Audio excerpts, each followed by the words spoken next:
today, yes. being a mineral-rich constituency, of course, you should be aware that we're faced with galamsey. The challenge is how do we tackle this menace? Of course, also job opportunities.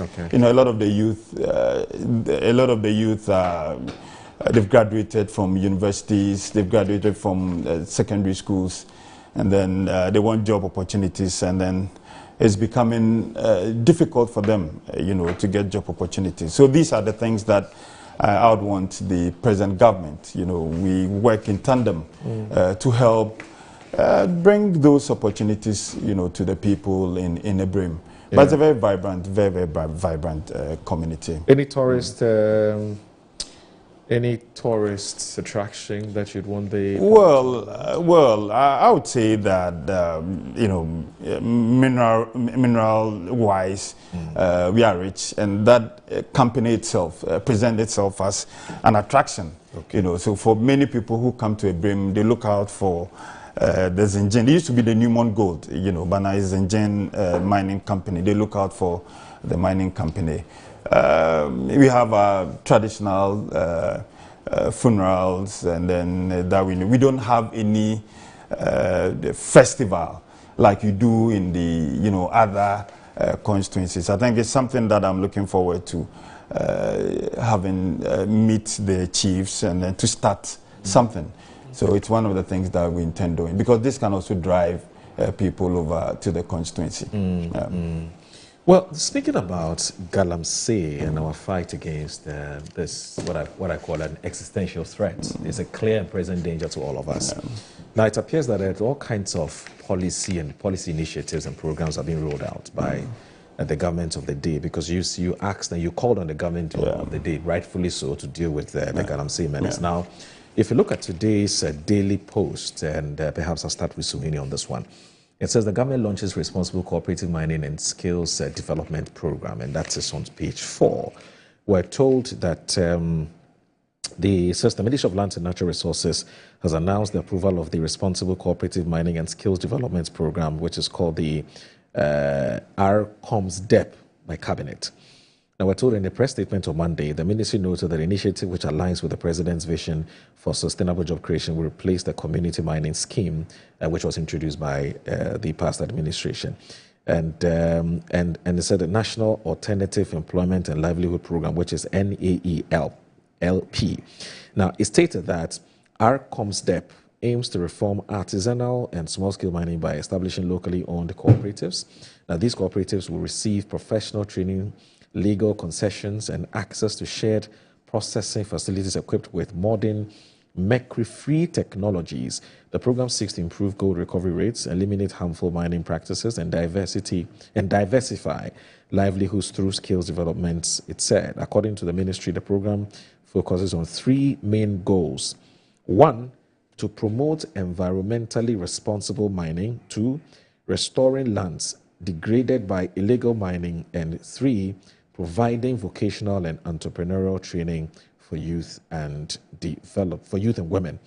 Now, it is structured around 6 pillars, including cooperative mining with centralized processing, technical support services, vocational training, environmental rehabilitation, agricultural value chain development, and community infrastructure projects. Now, the ministry called on traditional authorities, youth groups, civil society, and private sector actors to support RCOMSDEP. The initiative is designed to transform mining communities by fostering sustainable practices, restoring ecosystems, and creating inclusive economic opportunities. Now, Hamza, what do you think? What's the thinking here? I think that it fits broadly into the government's overall ambition of trying to ensure that we are engaged in sustainable mining practices as a republic. But the interesting thing to note, Moro, is the consistency on the part of His Excellency President John Dramani Mahama. If you have been a follower of the politics of His Excellency, you would realize that this is not the first time this is coming up. Even in the lead up to the 2016 election, which unfortunately we missed out or were defeated by the New Patriotic Party, His Excellency during the campaigns made a call for us to consider ways of running cooperatives, especially when it comes to mining in our local communities, to be able to have taps on how these mining activities are done. And he explained it beautifully then in 2016, where he said that if you're able to put the youth into cooperatives, it gives the local community, in that respect, the district assemblies and the MMD metropolitan assemblies, it gives them that policy architecture to be able to keep a hold on the activities of these cooperatives, because many of them would have to deal with the district assemblies. And in so doing, the district assemblies will play a lead role in terms of recovery of many of these mining sites and our commitment to reclaim the lands. So I understand that as the practices go on, there will be a fee that will be paid to the district assemblies where they would use that particular resources to attempt to reclaim most of these lands in conjunction with the Ministry of Lands and Natural Resources. So it fits into the broader policy objective of His Excellency President Mahama. And that is why I'm talking about that consistency. Because this is something he spoke about over 8 years now. Right. And time hasn't changed him. He still believes strongly that this needs to be done. Because we cannot continue to have a system where, because of youth unemployment, many of our youth get out there and are engaged in illegal mining, having little knowledge when it comes to how to engage in sustainable practices. Because in any case, it is not their fault that they are unemployed. Yeah. Government must be willing to produce policies or throw out policies that the youth can take advantage of. And we appreciate that it cannot be done in a matter of a day or two. So there is the need for us to at least roll out policies that seeks to regulate the activities of those who have taken advantage of the mining sector to earn a livelihood, rather than leaving it ajar for people to wake up on a daily basis and engage in all kinds of illegal mining without adequate knowledge as to how to reclaim these lands or to engage in sustainable mining practices. So if you look at the overall objective, it fits into the overall objective of this government's plan to ensure that we engage in sustainable mining. And mind you, Moro, it is still connected to the fight against galamsey. You know, as a matter of fact, that as part of that fight, we've launched what we call the Blue Water GATS concept, intended to contribute meaningfully to the fight. Not long ago, His Excellency President Mahama also announced an incentive package for those who are willing to provide information, especially when it comes to the smuggling of our gold outside this country. Another incentive intended to step up the fight. The minister responsible for lands and natural resources has been engaged in stakeholder engagements since his appointment. And many of these ideas undoubtedly will be polished by these stakeholder engagements and get people to understand, especially our community players, that when it comes to the fight against illegal mining, it has to be collective. And in engaging in mining, we must ensure that we do it in a responsible and sustainable manner so that the government and people can take the needed benefit from the sector without subjecting our environment or our livelihoods to a major threat. Especially so when the European Union has also indicated its readiness to step up its efforts in terms of enforcement when it comes to traceability of not just cocoa, but to a very large extent, even our gold proceeds. So there's the need for us to be mindful about the sustainability bit of the whole enterprise. Because a time is coming, if we are not committed to sustainability, trust me, Moro, the major players on the international front are likely to shut the door on us. That's true. And we may have cocoa in excess capacity, gold in excess capacity, but the markets to go and dump them may not be available to us. Sure. And so these are measures that I feel that we must all support in our drive to ensure sustainability in the sector, because it gives the government and the regulatory authorities the opportunity to be able to track the activities of our citizens who are engaged in artisanal mining. But leaving the doors open as they are now makes it practically impossible. And remember, His Excellency President Mahama, even from day one, indicated that the problem is not mostly those in the pits. True. It has to do with the financiers. Yeah. And so if you are able to take advantage of the unemployed youth there, put them in a form of cooperatives, train them adequately, give them the necessary skills to engage in responsible mining, you are making it difficult for these financiers to take advantage of the poverty situations of these unemployed youth to do whatever they want to do. So it is a collective, it's a coordinated fight. And there's the need for us to support government in that drive. We know, as a matter of fact, that it's not going to take this government a day or two, it was 6 or 7 months to be able to deal with the menace of illegal mining. But I can assure you that this is a government that is committed. This is a government that has indicated its willingness to ensure that together we nip that practice in the bud for the sake of our environment and for the sake of our own health as citizens of the Republic of Ghana. So this is commendable.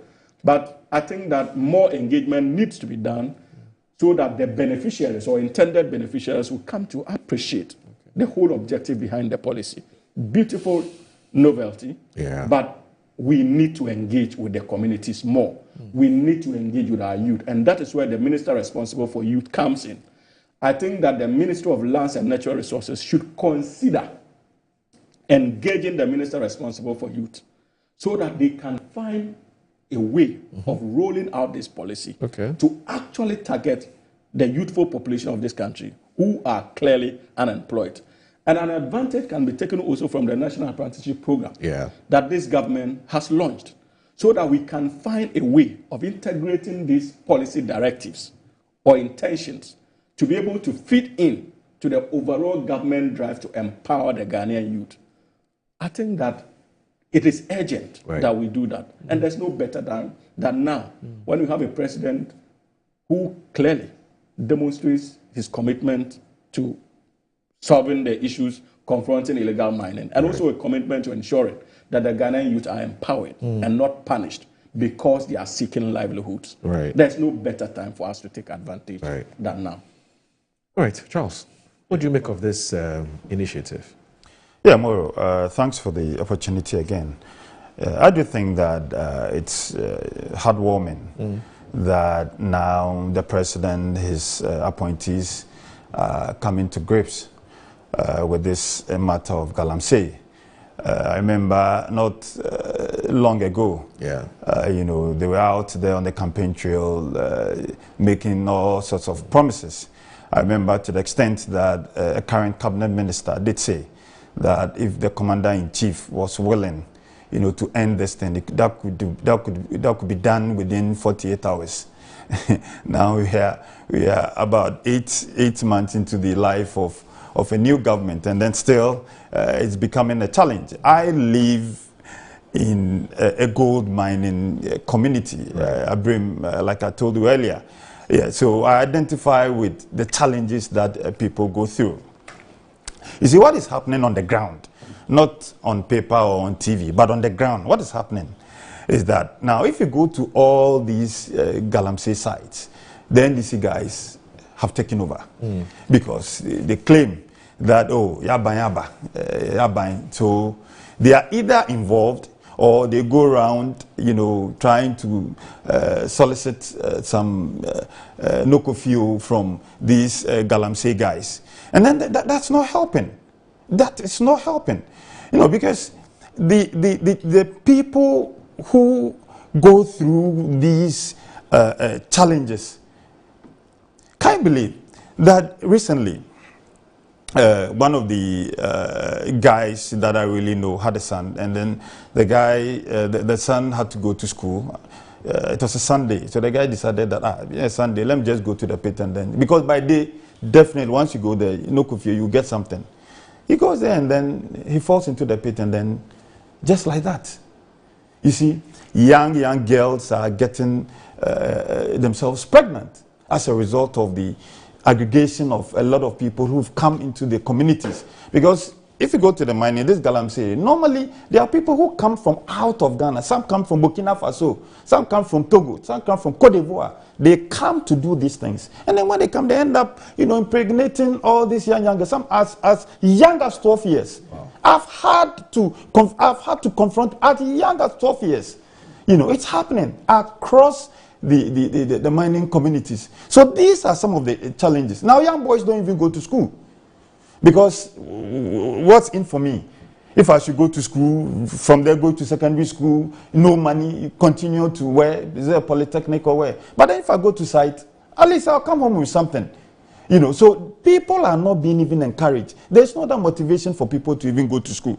I think that these blue water guards that the NDC or the president and his minister is making so much fuss about, for me, I don't know what they're going to do. Unless we want them to go and do lapo, like in the local parlance, if you say lapo, like you go and spy and then you come and report that, oh, this illegal activity is going on. Because other than that, what else can they do? Initially, we've deployed the military. There were no results. We started even with the police. There were no results. We deployed the military. No results. Now, water guards. Something that the police and the military were unable to do, we're expecting the water guards to do. No, it's not going to happen. We have called for the president, His Excellency John Dramani Mahama, to declare a state of emergency. That's what we've called for. To declare a state of emergency on galamsey. So once we do that, people would just comply. Other than that, now, recently I saw a video with your affable national organizer. I think he was complaining, Yamin. Joseph. Yeah, Yamin. He was complaining that an NDC constituency chairman has been arrested, or his pet has been, I think the military or the police have gone there to take over their site. And he's saying that, this is the job the guy has been doing since we were in opposition. Now you are in power, they have not given him a job, and then they are seizing his pet too. So they should allow him to go and do the job. You see, that is the mentality. So unless we are sincere to ourselves, and then declare this state of emergency, I don't expect anything tangible to come out from these water guards, a lot of these innovation, and then the sustainable initiative that the president is putting across. Because if the person goes to the pit, definitely he will come home with at least 100 Ghana cedis. No other job can guarantee that 100 Ghana cedis for such an individual. So I would still back that call, from a lot of the minority, from us, from the minority caucus, to urge Mr. President to declare a state of emergency in all galamsey sites, to make it criminal for people to go near such pits. Once we do that, then we see some positive results coming out of these. Other than that, all these initiatives that we are doing is just on paper and then on TV. But on the ground, things are happening. But Charles, I recall that in the lead up to the 2024 elections, there was this same strong call. Yeah. In fact, I recall at the time the sector minister, Abu Jinapo, had invited myself and Annie and a few other media people to one of the hotels here. I don't want to mention their names. Okay. And it was meant to update us on what efforts were being put in place to fight galamsey. And one of the things that came up during that interaction was this strong call on the sector minister to declare a state of emergency.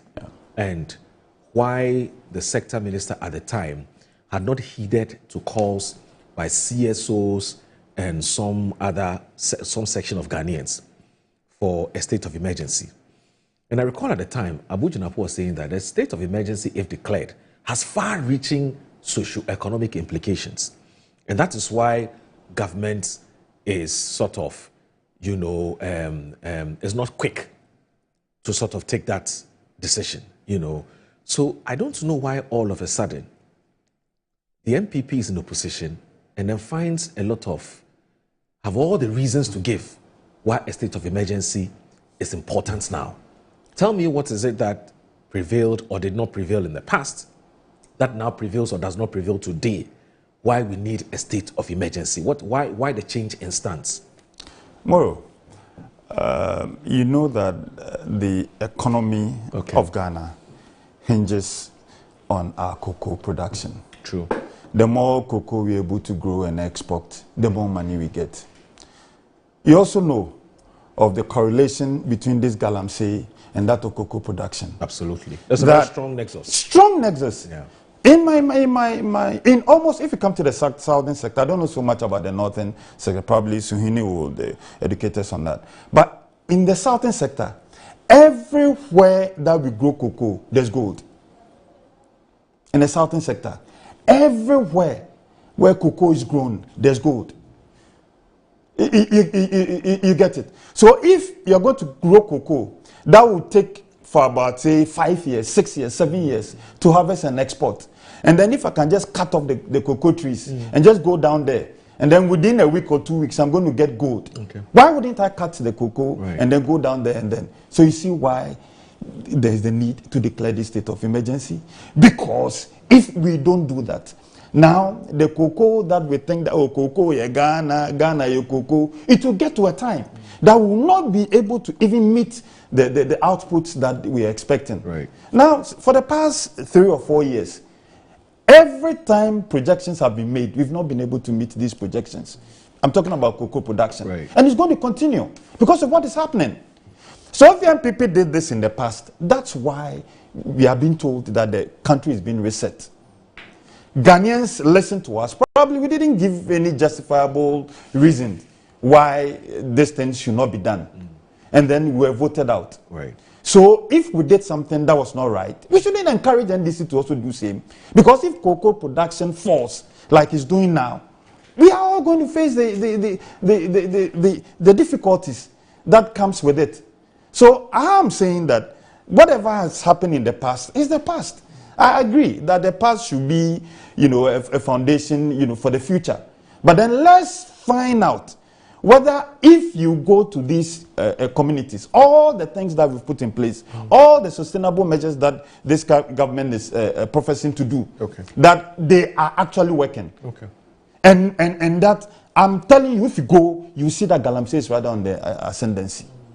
But just a brief, yes, a quick one before I come back. Back to Hamza. People want to mine, no doubt. Yes. And you have talked about how people now have a choice whether to use the land that they have, either legitimate or illegitimate. Yes. To mine gold or to grow cocoa. Fine. Now, governments, your government inclusive, have said that it's going to be a tall order to stop people from earning a living. Right? Yeah. But we ought to be able to fashion out a way to get them to do it responsibly. Yeah. Okay, so responsible mining. Yeah. And so you came up with, and at the time, I think it was Dr. Louisa, what was the name? Dr. Louisa Sewa. Yes, she was the one in charge, right? Sewa Donko. Sewa Donko. Yeah. How's she? Yeah, she's doing well. She's in town? I'm not too sure. Oh, okay. It's been a while. She's a very good friend of mine. Yeah. She was the one in charge. And you call it the Community Mining Scheme, a National Alternative Employment and Livelihood Program, which is the NAELP, where she was the coordinator. Yeah. Because at the time, you also believed that, look, mining, people want to mine because people want to live, people want to survive. How do we get them to mine responsibly? So you brought out this. Yeah. Never mind the suspicions that at the time the NDC had. Where they said, look, it's like you are taking the galamsey from some people who are not party people. Those you can call it politics of it. So I'm saying that the philosophy that drove that policy initiative is the same that is driving what the government is doing, which is the ARCOM's DEP, okay, where it says that it aligns with the present vision for sustainable job creation and it will replace what you had. And it says that ARCOM's DEP aims to reform artisanal and small-scale mining by establishing locally owned cooperatives. Now, these cooperatives will receive professional training, legal concessions, and access to shared processing facilities equipped with modern mercury-free technologies. So part of responsible mining, isn't it? Yeah, English. It says the program seeks to improve gold recovery rates, eliminate harmful mining practices, and diversifying livelihoods through skills development. Quite similar to the program that you had. More on paper. So the question is, if indeed you don't believe these things, no, I'm not saying that. Moro. Because you're saying that Moro, what it's I'm just saying on is paper, that it will work. Yeah, on paper, Okay. what you've read is so beautiful. Yes. So beautiful. But it won't work. But on the ground, that's not what is happening on the ground. So does that mean your program didn't work as well? It didn't? If it worked, we were going to be in power. Okay. If it worked, NPP was still going to be in power. Right. So from these experiences, So you're expecting the NDC to take a cue? Take a cue from this. Okay. You know, because once you allow politicians to get themselves involved, then you cannot do anything. Because whatever you do, you're buying also. You're buying also. And that's exactly what is happening. Okay. During our time, we got a lot of you know, and I think Professor, what's the name? Professor Report Boateng's report. Yes. He named a lot of politicians from both sides, but most of them were from the NPP side. Yeah. And now we lost the elections. The NDC is in power, and they are doing the same. Is that how we want to grow the country? The political elite. Is that how we want to grow our economies? Is that how we want to grow our communities? It's not helpful. So if we did something that was wrong, we will not allow you to go and fall in the same pit. Okay. He's my brother. And I will not allow him, if I fell in a pit, I will not allow him to go and fall in the same pit. Okay. You know. You care that much about about I care. He knows that. You care that much about he knows it. I care so much about the country. Two quick questions. Yes. A state of emergency in the past was wrong, but now he says it is right. Let's do it. The second thing is that they tried a model, a program. It didn't work. If you look at what is happening today, it's not too different, from what you attempted to do in the past. He says he cares so much about you. He cares so much about the NDC. He doesn't want this government to repeat the very mistakes that they made when they were in power. How do you respond to these two questions?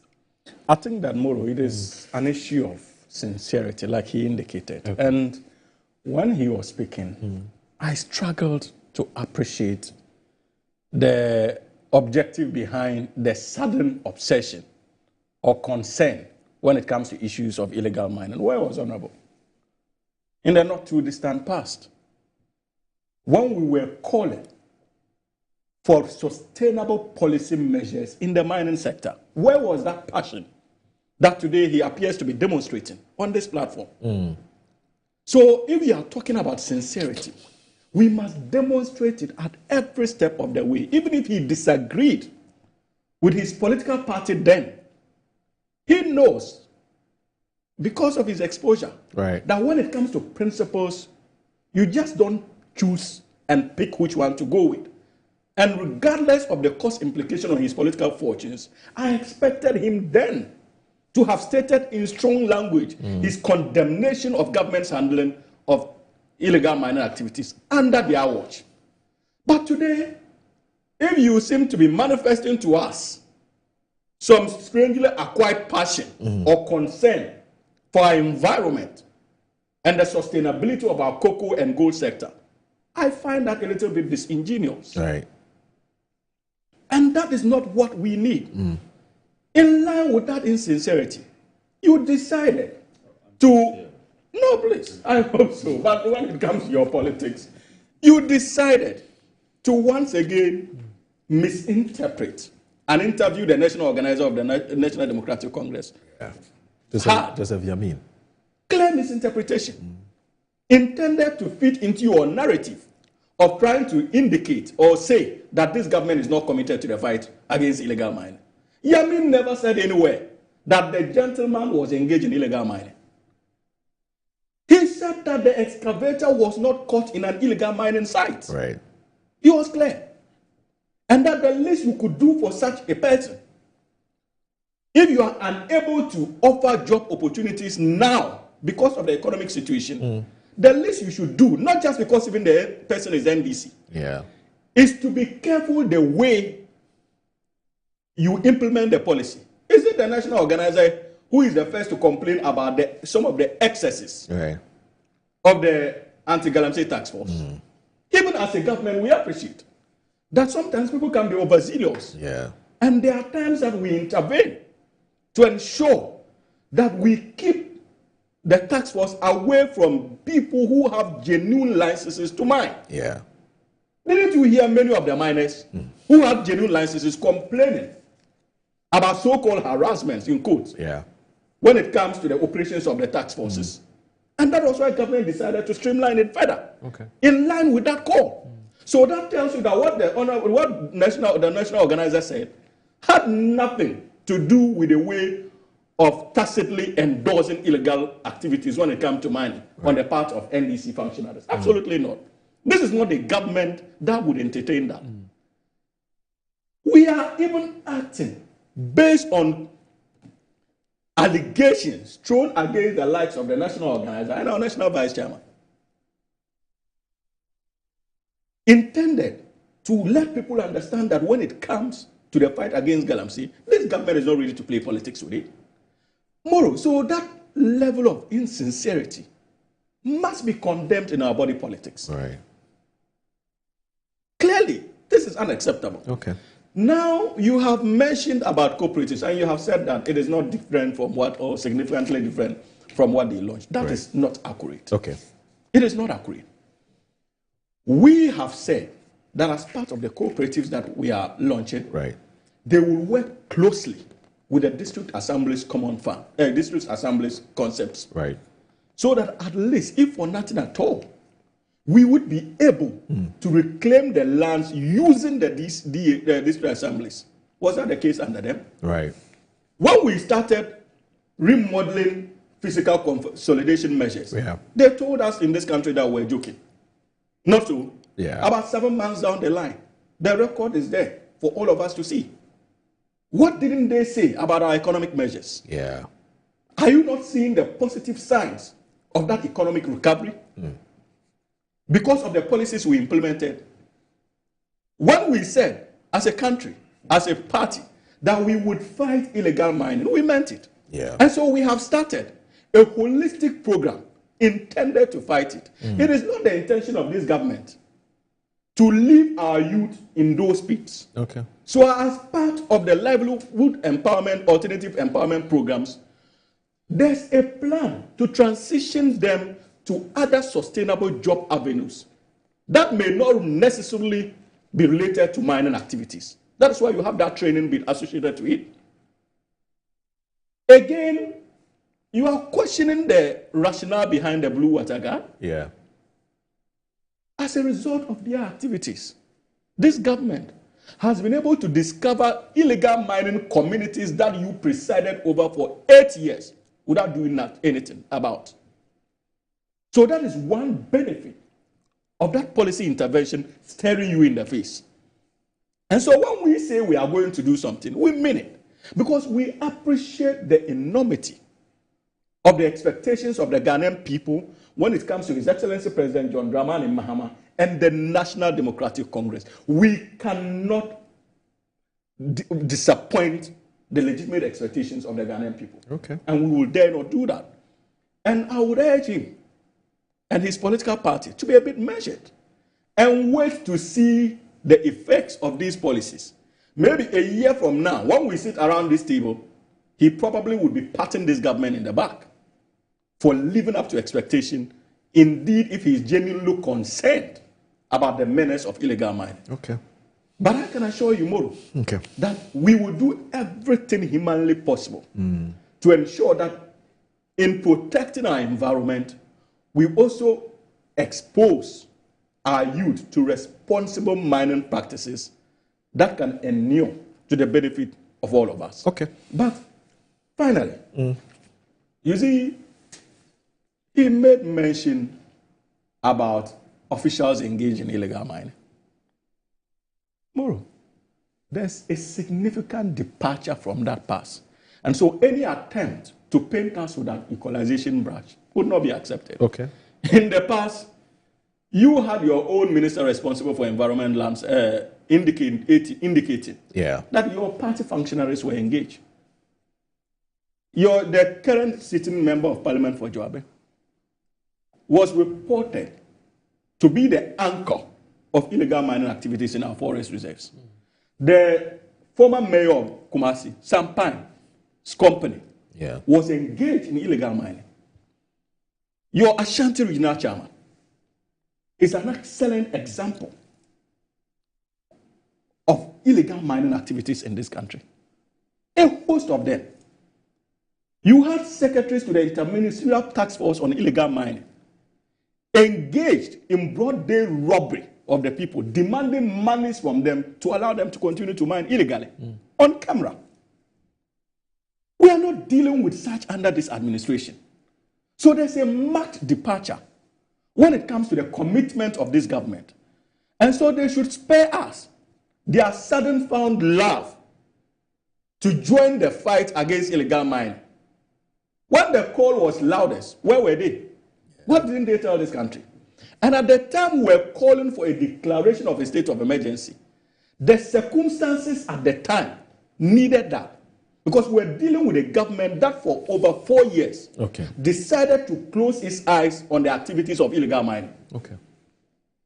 And so we did not trust government regulatory architecture at the time. But today, we have a government that has empowered the regulatory architecture, and almost every sector associated with the fight against illegal mining is working. You have seen the Ministry of Lands and Natural Resources being active. Minerals Commission is active on the ground as a regulatory body. You have seen the local government minister also taking a part in the fight. Is it something Banda? Yes. To say something Banda? Yes. It is a cardinal pillar of this government when it comes to the fight against illegal mining, and it's coordinated. So if you have this kind of intervention in the sector, you would begin to review your nose when it comes to declaring a state of emergency. And that is why you are not hearing a declaration of state of emergency, because the times are entirely different. Under you, even your functionaries were directly engaged in the activity. Today, it is not the case. And moreover, it is important for the NPP to understand that, unlike them, we listen to the voice of the Ghanaian people. Unlike them, we are not claiming to be perfect in the fight against illegal mining. We have indicated on countless occasions that our doors are still open, especially when it comes to collaborative efforts intended to end the menace. And if indeed they are genuine about their newfound obsession to support this government in that fight, we welcome them. It is not to do politics with the sector, because they did politics with it in the last 8 years. This is a government that is solving the problem. This is a government that, while solving the problem, is creating opportunities for our youth to have decent jobs. And the least we expect from the new patriotic party at this critical juncture is to contribute meaningfully to the discourse than to attempt to engage in the usual politics. All right, Charles, Mr. Awa, no, I need to get our time is up. You know, you're a very good friend. You're watching Good Morning Ghana. Please stay with us.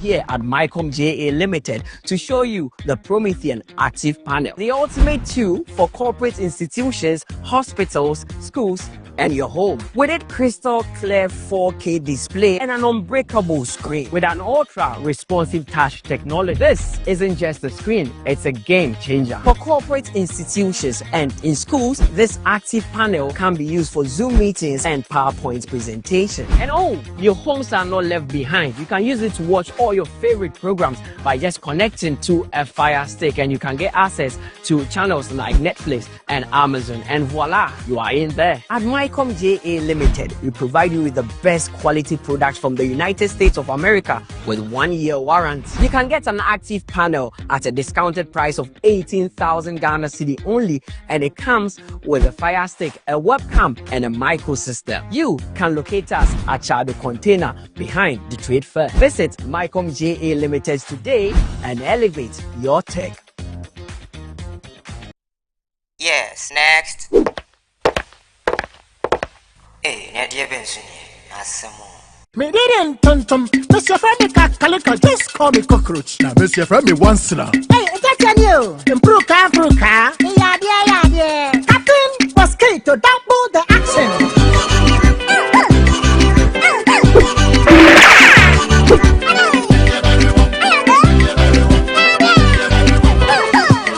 Sasso spray, Mr. Friendly Sasso quell. Yeah, cool to my Sasso.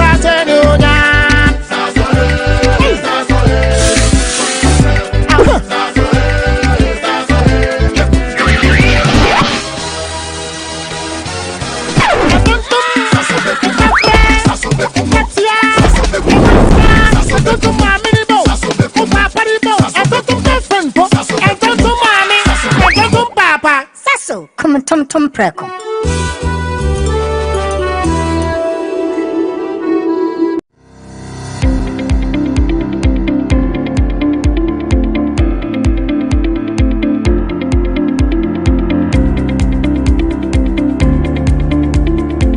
Ebusiafo ye mama kwaba eba Children's Palace. Nkwala nyema nyina fie enyi.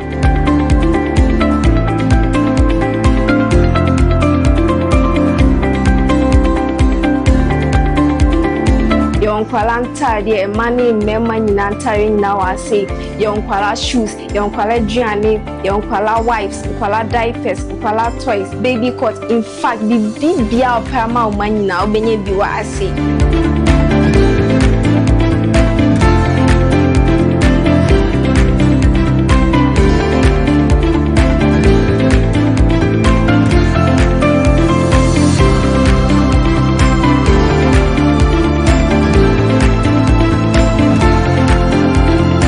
Located at East Legon Hills, Nana Chrome KFC.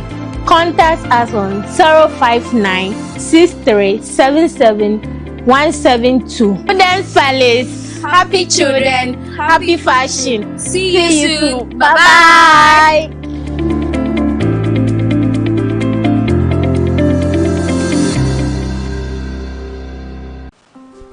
What iPhone, Papa? You were home.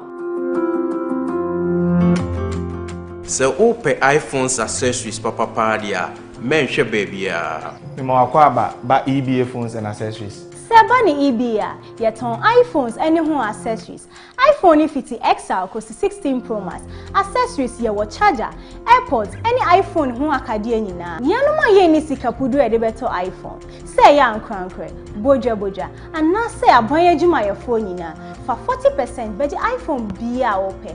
Na ni aka no wo de bosome miensa. Etua ne nkakra. E kwan ya obefa so de achi enyi. Dial *713*5571#. Oba, sheno so se wo de wo Ghana card. Ene nia e kire se wo ye adwuma. Hwehwe ye kire kwan e wo circle mo. Ene tip tolling ye ni modern photos enchen ho a. Afein so se wo ba American Mall ye ni odo rights ene di nhwani. Kuma senso ye wo edum Central Prisons runabout ejekum abonsan ni mo. Freyen e wo numbers na ebu screen ni so no. EBA phones no hassle cra. Are you a headmaster, headmistress, parent, teacher, or an educator looking for high-quality textbooks for preschool, primary, and junior high school students? Look no further than Advocate Publishing Company. Advocate Publishing Company is a leading publisher of educational materials in Ghana that publishes very engaging, interactive, and comprehensive textbooks that meet the needs of students, teachers, and parents. Our textbooks are thoroughly published to make learning fun and easy. They are also designed to stimulate critical thinking, problem solving, and creativity in students. Make Advocate Publishing your preferred choice for all your educational needs. Explore our range of textbooks and educational resources. Visit us at the old GNTC yard near Kingsway, Accra. You can contact us on 0503 786 776 or 02408 06354, also 0531 600360, and connect with us on Instagram, X, and Facebook at Advo Publishing. Don't settle for less. Choose the best. Advocate Publishing Company, empowering young minds one textbook at a time. Thinking publishing, think Advocate Publishing. Tucked between the vibrant energy of Accra and the scenic charm of the Kwabenya Hills, our gated community offers the perfect blend of tranquility and accessibility. Welcome to Rehoboth Knightsbridge, where nature meets opportunity. Secure your future with fully serviced plots with well-tarred roads, reliable drainage systems, electricity, and water. Build your dream home in a community that cares for your well-being and safety. Indulge in premium amenities that redefine luxury living: a swimming pool, tennis court, basketball court, sauna, and steam in the iconic shopping mall, all within reach. It's more than just a space. It's your sanctuary in the city. Wake up to mountain views, take a jog under palm-lined paths, and experience the perfect balance of city access and natural beauty. Starting at just 450,000 cedis with flexible payment plans. Visit www.rehobothpropertiesgh.com or call or WhatsApp 024-476-4499 or 020-495-0810. Rehoboth Properties, quality housing for all.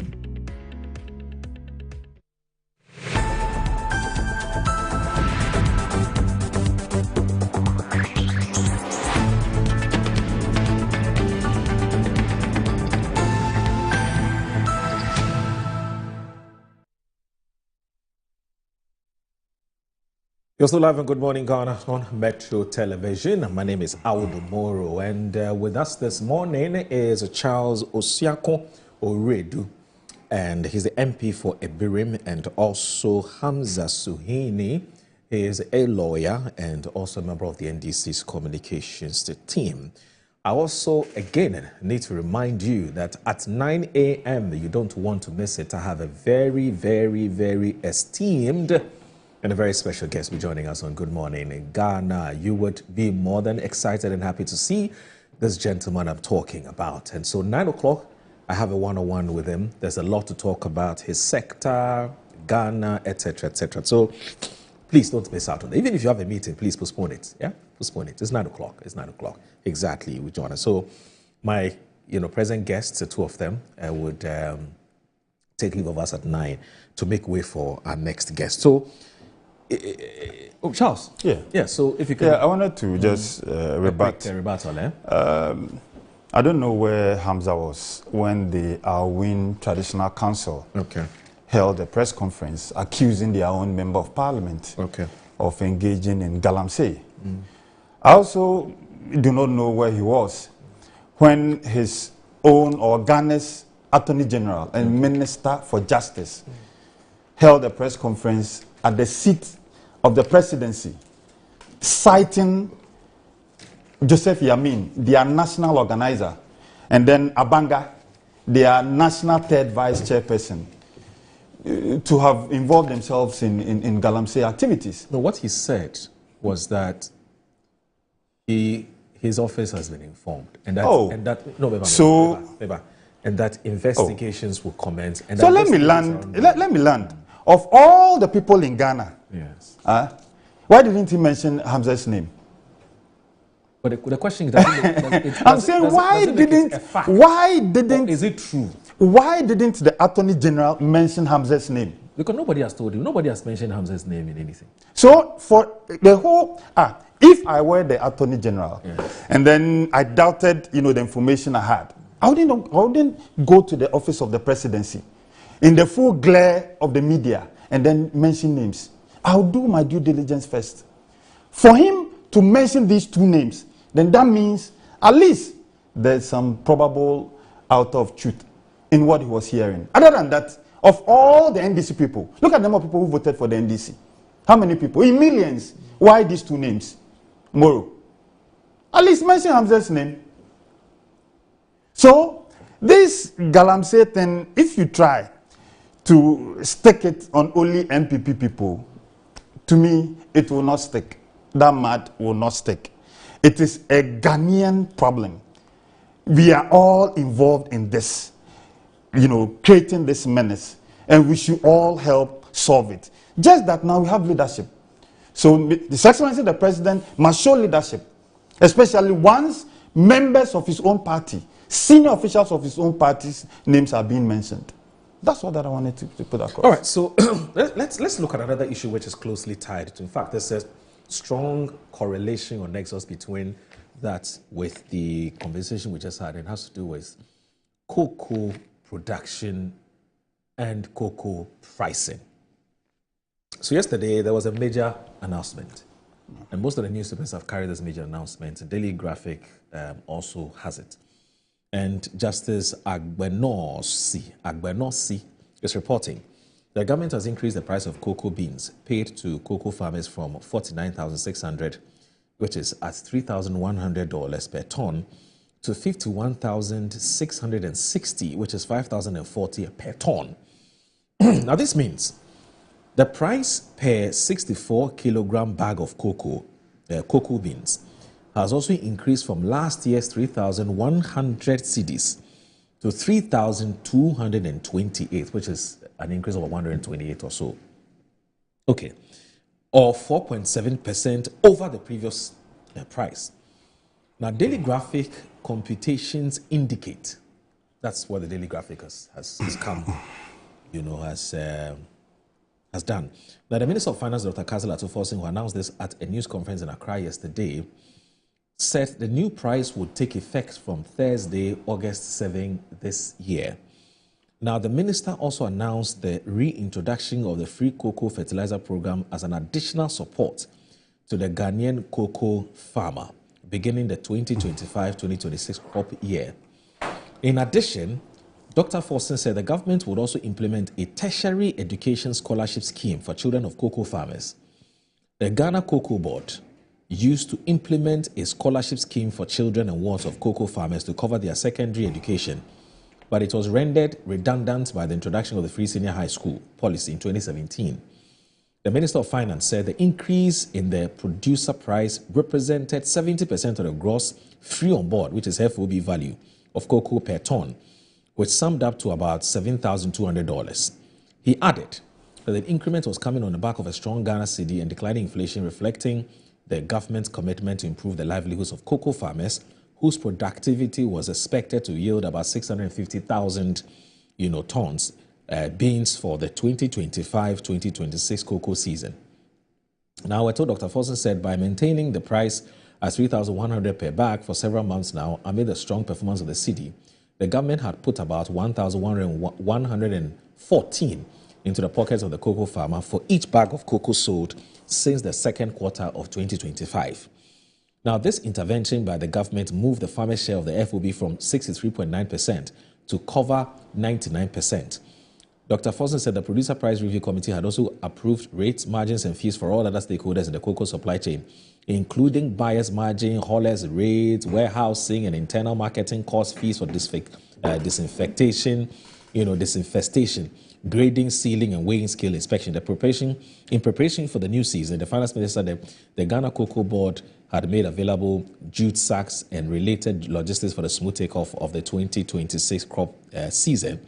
Dr. Forson said the government would supply the free cocoa fertilizers, both liquid and granular, free insecticides, free spraying machines, free fungicides, and free flower inducers to farmers. And it gives us a whole raft of things that Cocoa Board intends to do as a matter of policy. Hamza, why should we be excited about this latest development, and for that matter, the cocoa farmer? Moro, even briefly before that, you understand why for 8 years the NPP never listened to the cry of the Ghanaian people. Okay, why do you say so? As a responsible government, if you have Ghanaians or some section of the public raising concerns about the conduct of your officers, it is not about what you think. It is about the reports that you have received. And to give confidence, and to give, that's why I said briefly, and to give confidence to the people and let them understand that indeed you are willing to punish anybody caught in that act. The only responsible thing to do is for you to subject them through the investigative processes. That's responsibility. Okay. So the fact that the Attorney General indicated same does not mean that he was of the view that these two individuals were guilty. And I made that point. Okay. So let's not create that impression. But even the MP has been, their investigation ongoing in relation to that member of parliament, unless, of course, we are not in the country. So we are not acting like you people did when you had power. We respect the voices of the people.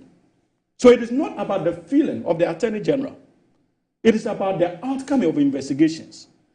And the fact that the Attorney General made references to it does not mean that in his dictionary, these two people are guilty. It is in line with best democratic practices, something you failed to do. But Professor Property found the MPP guy is guilty. But did you even allow him? Did you allow him? Has any court made any pronouncement? Lawyer? I'm asking you a question. Yeah, so that's what we are all saying, that This thing cuts across. Did you allow any it cuts across. It cuts across the political divide. That is ready to. That's the point we're making. Internal processes. So don't allow our state institutions to work. Hitherto, you did not give them that last of state support to work. That's a clear departure. And so let's acknowledge that. Now, more to the cocoa prices. Yeah.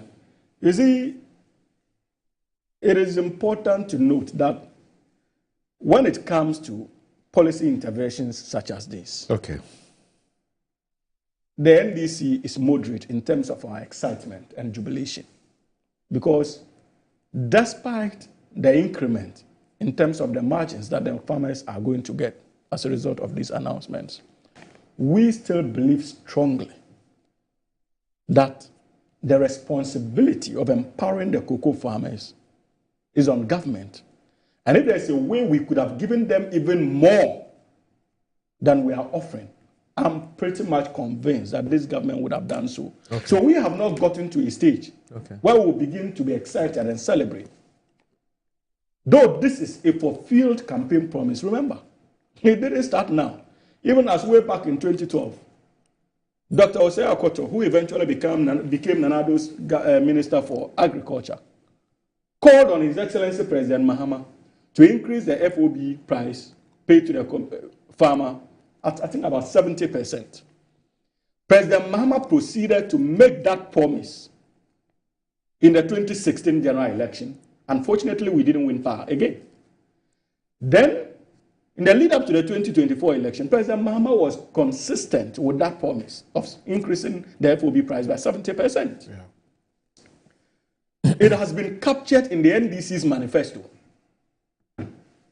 In the midst of economic hardships, considering the heavy debt that we inherited with Cocoa Board alone and many other state enterprises, the government decided, in the spirit of political accountability and in line with the government's objective for agricultural acceleration, to see through this particular promise of paying them 70% of FOB. And moreover, it is important for you to pay attention to the figures. Right. Between 2024 and 2025 cocoa season, the world market price for cocoa was in the region of about $12,000 per metric ton. Right. The NPP government at the time set the FOB price of about $4,850, far less than the $12,000 per metric ton dollars that they were benefiting.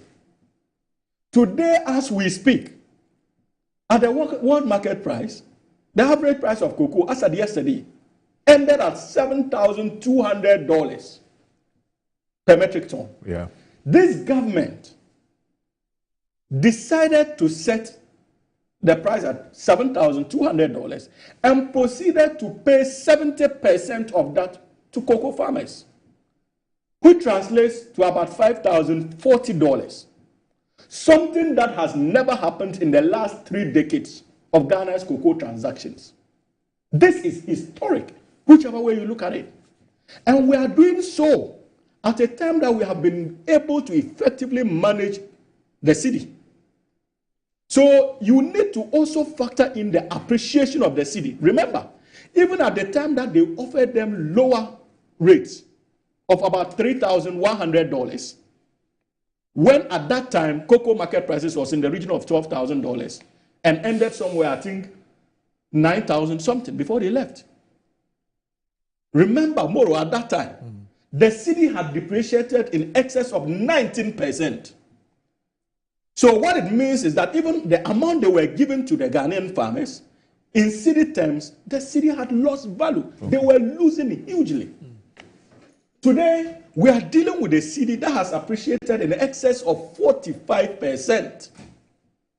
And yet still, government has found that financial space to be able to honor that political campaign promise of ensuring that we empower our cocoa farmers in line with the government's objective of export acceleration and also increasing cocoa yields. That is the difference. So if you take the 3,000 from 3,100 to 5,040, we are talking about an increment of about 63%. More. What more? And I hear them make references to what the Honorable Dr. Hazel Atufosun said when we were in opposition for the last cocoa season. And if you listen to that video carefully, he never means words. He said if you look at the cocoa prices at the time, for government to have paid our cocoa farmers less than 6,000 Ghana cedis was a cheat. And we're talking about cocoa prices at the time. And he said that if cocoa prices were to remain same, the NDC government would not have a problem paying them 6,000 Ghana cedis per metric ton. Right. So we must contextualize the positions of people and not seek to misconstrue them largely because of the partisan goals we seek to achieve. And that is why I've said that look at the poster of this government. This is something we should have been excited about. Because we said we were going to do this, and truly even in the midst of economic hardships, we are doing it. Yeah. More, don't forget, even at the time that we had, where the city began appreciating, government still ensured that we did not bring, in terms of the cocoa sector, the amounts that were being paid, it was still pegged at $1 to 16 Ghana cedis. So that tells you that even in the appreciation of the city, the cocoa farmers were not losing. Government was the one that was losing because government committed, converted that into a form of subsidy. Right. So they were benefiting. Many people who are being paid in dollars started complaining, if you remember, because the city has started appreciating, because in terms of value, they were beginning to lose out because they were being paid dollars. Okay. But government maintained the $1 to 16 Ghana cedi rate for the cocoa farmer. That is a show of commitment. So we know, and we are not saying that this offer is going to solve all the problems of the cocoa farmer. We know that much needs to be done in that sector. That is why, in line with our commitment to ensuring an increased yield and motivating our cocoa farmers, we are reintroducing the free fertilizer subsidies to the cocoa farmer. They took it away. So what that means is that even in the current prices, the cocoa farmer will not have to pay for inputs as far as their farms are concerned. So another cost burden has been taken away from the cocoa farmer and placed on the doorstep of Cocoa Board. Something they failed to maintain and do. Remember, they took away that subsidies program. So that what that meant was that the cost implication was going to be on the cocoa farmer. Even at the time that they had offered them far less than they deserved as cocoa farmers. In addition to that, this government has introduced a scholarship package for children of cocoa farmers, intended to show an appreciation and also to serve as an incentive to cocoa farmers to want to continue in the industry. Government, in line with fiscal prudence, has decided to take away certain responsibilities that we feel should not be the core mandate of Cocoa Board. Right. Like the road construction sector. We are having to deal in excess of about 21 billion Ghana cedis debt sitting on the books of Cocoa Board for engaging in road construction in the name of Cocoa Roads, something the Ministry of Roads and Highways could have handled. Today, I am told, per the announcement, that responsibility has been shifted once again back to the Ministry of Roads and Highways.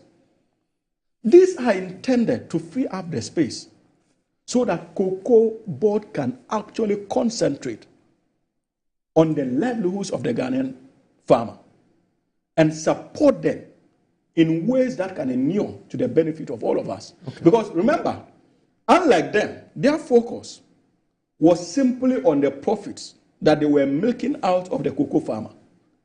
So they were not interested even in supporting output in terms of yields. This government appreciates that, look, you can still get your profits if you help the cocoa farmer to increase yields.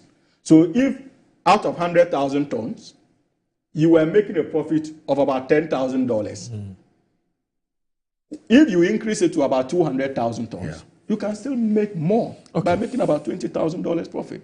And so, more, these are the realities on the ground. Okay. And remember again that this government, as a result of the liabilities the MPP left behind, we are having to deal with cross-servicing for the 2024-2025 season.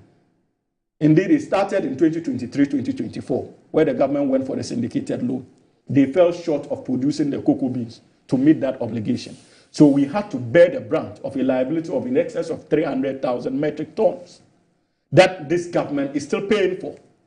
The last cocoa season, we are told about 200,000 or so was paid. There's an outstanding 100,000 metric tons that we need to pay at a price range of about $2,600. Today, our world cocoa prices is in the region of about $7,200. But because of that arrangement, government is going to lose. The cocoa farmer would have lost as well.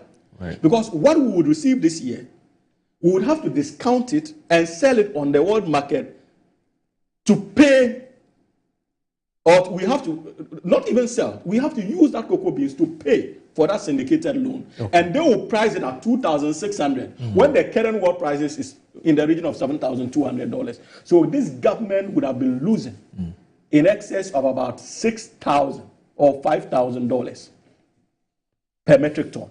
Okay. That is the legacy of the New Patriotic Party. All right. That is what they left for us. Okay. And so they must know that unlike them, I'm sure they would have been organizing Kenke parties. Okay. And press conferences in excitement if they had done this. Okay. But as a government that prides itself in social democratic principles, we still believe that even with this offer, that our farmers deserve some more. Okay. And I can assure you, hopefully by next year, this government will explore many other possible interventions intended to empower the cocoa industry. Okay. It is not politics as usual for this administration. And so our people must understand that. Okay. It is normal in a democracy. Maybe some there are farmers out there who would have expected this government to do more. It is within their democratic right. Okay. And you cannot fault that expectation. All right. But all what I can assure you is that our farmers are receiving the news, albeit well, and they are hopeful that this is a government with time that will live up to the true expectations of the ordinary cocoa farmer in this country. Because we have a special guest at 9, and we have just 13 minutes to 9, so I'll give the rest because he's done about 15. So you take the 13. I hope you don't mind. Moro, you cheat some 2 minutes. Oh, no, I don't have any problem. I'm generous. And Moro, you know this. Are you cocoa farming yourself? Yeah. Oh, okay. Moro, and you know this balance. Moro, you know this. Moro, you go explain Taya. Moro, do you know Irama Bedu? Yes, Irama Bedu, the musician. The musician. He had a hit. Moro, you're a good singer. Oh, you mean? Oh, that's where I'm coming from. Moro, you sang it. Not me. Okay. I see. Moro, me do for dada me. Yes. Is that what you want to use for your analysis? No, not me. Okay. You said it. No, I'm saying you asked me what I know here. I said I know one of her songs. Yeah, I've also heard of that song. Me do for dada me. But why did you ask what I know here? Oh, dada me. Oh, Charles. Me do for dada me. Moro, you sang it. So I'm just. May her soul rest. Oh yes, Irama Bedu. May her soul rest. Moro, just this weekend, I was in my constituency, and then my uncle, who is handling this family cocoa farm. So we were having a chat. We were anticipating that because we knew the government was going to announce these prices. So my uncle was like, "Hey, the way I to force him back kind says 6,000 a day. People were anticipating because on the floor of Parliament, probably Hamza, you don't know this. You made reference to what happened during the campaign, but on the floor of Parliament, the Minister for Finance came there to say and insisted that NDC will pay 6,000. What was the FOB at the time? Oh, to my uncle Wafata, if you are watching me, for him, he doesn't know FOB. What do you know? Oh, let me. When I'm done, you come in your questions. For my cousins who are involved in the cocoa growing business in my constituency, Brim, Afosu, Omane, Sakapia, all those areas, Chapiase and all that, Odontiase and all those areas, Chinchenku and all those areas. For them, they don't know anything about FOB and all. What they know is that at the end of the day, how much is my bag of rice, my bag of cocoa? No, Charles, I asked that question for a reason. I'll come there. They don't know. But how about you? Since when? You knew the FOB at the time. No, since when did FOB became a subject for discussion? When the NDCs were going around. You let me finish. Let me land. You've had 18 minutes. Moro, where he has made reference, he has not made reference to FOB price. Okay, please go ahead. I can pull out an article by your own Minister for Agri. Moro was challenging President Mahama on the FOB. Moro, yes, please go ahead. 18 minutes of uninterrupted. Yes, so to be fair. Flow. I agree. Please go ahead. Please go ahead. I agree. To be fair to you. Moro, I'm saying that the cocoa farmers in Ibrahim were expecting something not less than 6,000 Ghana cedis. Okay. For them, they don't know FOB, dollar. No, for them, they were, because if NPP gave them a price of 3,100 Ghana cedis, and then they were made to believe that 3,100 Ghana cedis was a bit far-fetched, to the extent that NDC would have given them 6,000.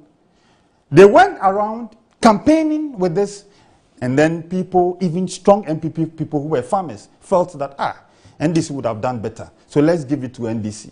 Now NDC comes, and then they give them only 128 cedis.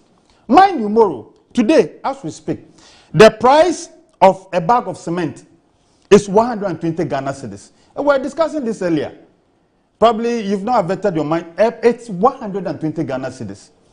It used to be 90 Ghana cedis when we gave them, when the price was 3,000, when the cocoa price was 3,100. Now, you've increased this thing to 3,200. The 3,100 Ghana cedis that time bought 34 bags of cement. The 3,100 Ghana cedis in 2024 bought 34 bags of cement. This 3,022 Ghana cedis will only buy 26 bags of cement. Is the cocoa farmer worse off or better off? A packet of roofing sheet. When we gave them that price of 3,100, a packet of roofing sheet was 900 Ghana cedis. And at that time, you could buy 3.4 packets of roofing sheets. Now, this same packet of roofing sheets is costing 2,000 Ghana cedis. And then with this new figure, 322 Ghana cedis. Now, the cocoa farmer can just buy a packet of roofing sheet. And is the cocoa farmer better off or worse off? I'm telling you today, Hamza, if you don't know, the cocoa farmers are worse off under President John Dramani Mahama.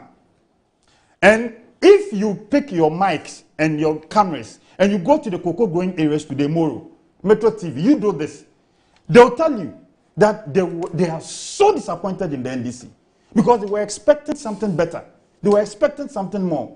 You talk about the exchange rate and that the CD is... Go to the market and see. What's the price of rice now? A bag of rice.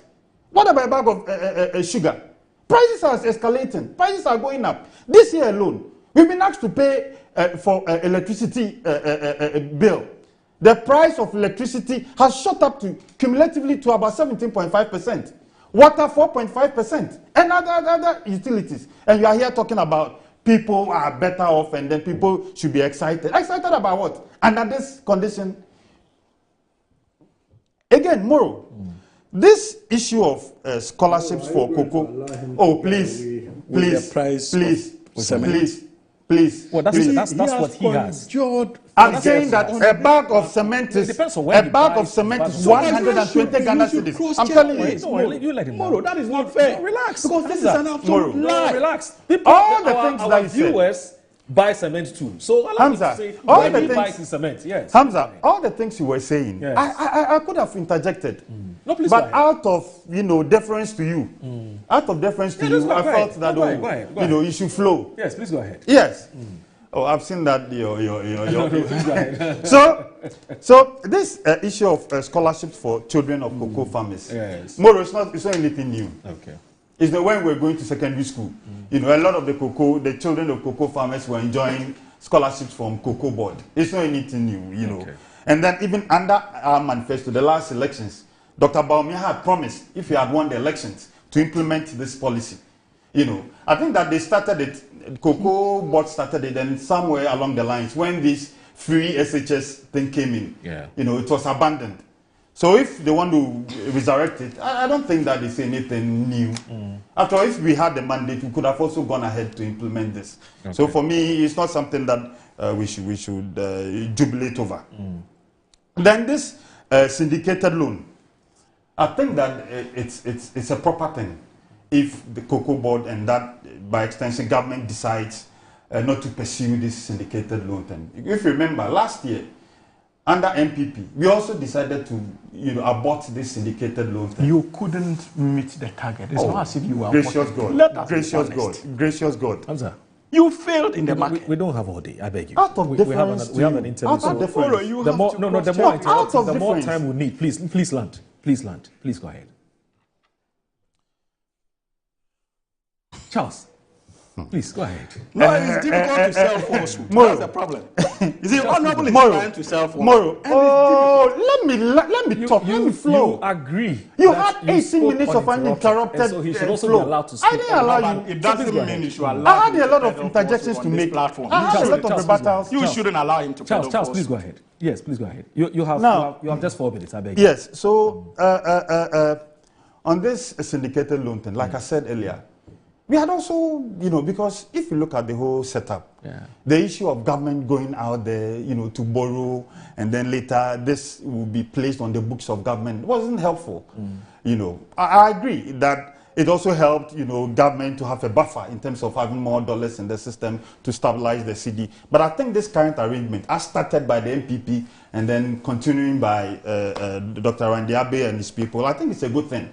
Yeah, because now what they are doing is that they are allowing the LBCs, after government has set the prices, they allow the LBCs themselves to go around and then look out for their own monies and then go and purchase these cocoas from the farm, cocoa beans from the farmers, and then later government will come in to pay them and then other services. But then what this also brings is that a lot of these LBCs are offshoots of these big conglomerates. Right. You have the Barry Calibut and then all these big international companies. If care is not taken, you only have some very few companies monopolizing the system. You have about 3, 4, because they are the big shots. They can go to this international bank. Their mother companies are abroad in France, Belgium, and then Switzerland. They can have access to these monies and then monopolize the system. Okay. So that's what I want the Cocoa Board and then that of government to also have a look at. Okay. Then again, I'm saying that, like we alluded earlier, that you have just 2 minutes. Yeah, just 2 minutes. That in the southern part of Ghana, a lot of the areas where we grow cocoa, we also do have gold. So if you don't make it attractive for these farmers to continue growing cocoa, somebody will just come in and tell him that, oh, I have this concession from Minerals Commission. No, there's gold on this soil. So get this money and then let me just clear off your cocoa and then go for the gold. Okay. It's so easy, so tempting for our people. Yeah. Because I live in these communities. Mine is a gold growing, community, and also a gold mining community and a cocoa growing community. Okay. And it's so easy. People come to them, they get, a cocoa farmer probably might not seen, say, 500,000 Ghana cedis before. Okay. So if you come in 500,000, a cocoa farmer will just take it. And then, so let's make it very attractive. Right. And in making it attractive, try and give them enough. Okay. In terms of the pricing, all right. 6,000 to me should have been the least, not the 128 Ghana cedis that was offered to the cocoa farmer.